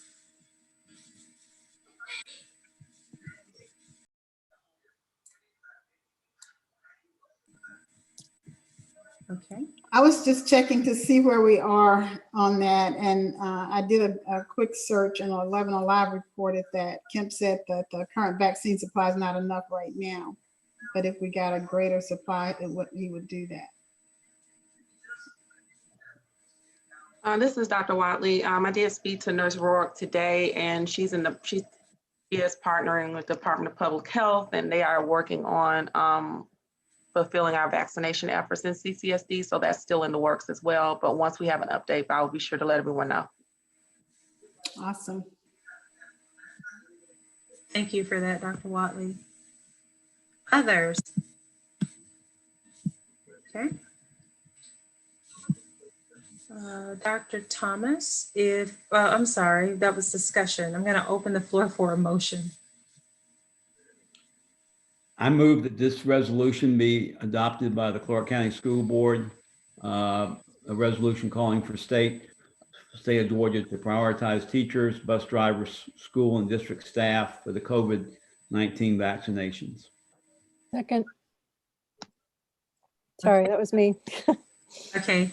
So Mr. Davis made the motion, Dr. Yeager made a second, and just to clarify, would we be correct in that tier 1A plus? Right, okay, that's just a grammatical, well, actually. An edit. This is, yes, an edit. So it's not, okay. For the record, are there any additional comments and questions? Okay. Dr. Thomas, if you would call roll for all of those in favor of adopting the current resolution. Yes, ma'am. Mr. Davis? Yes. Ms. Gallagher?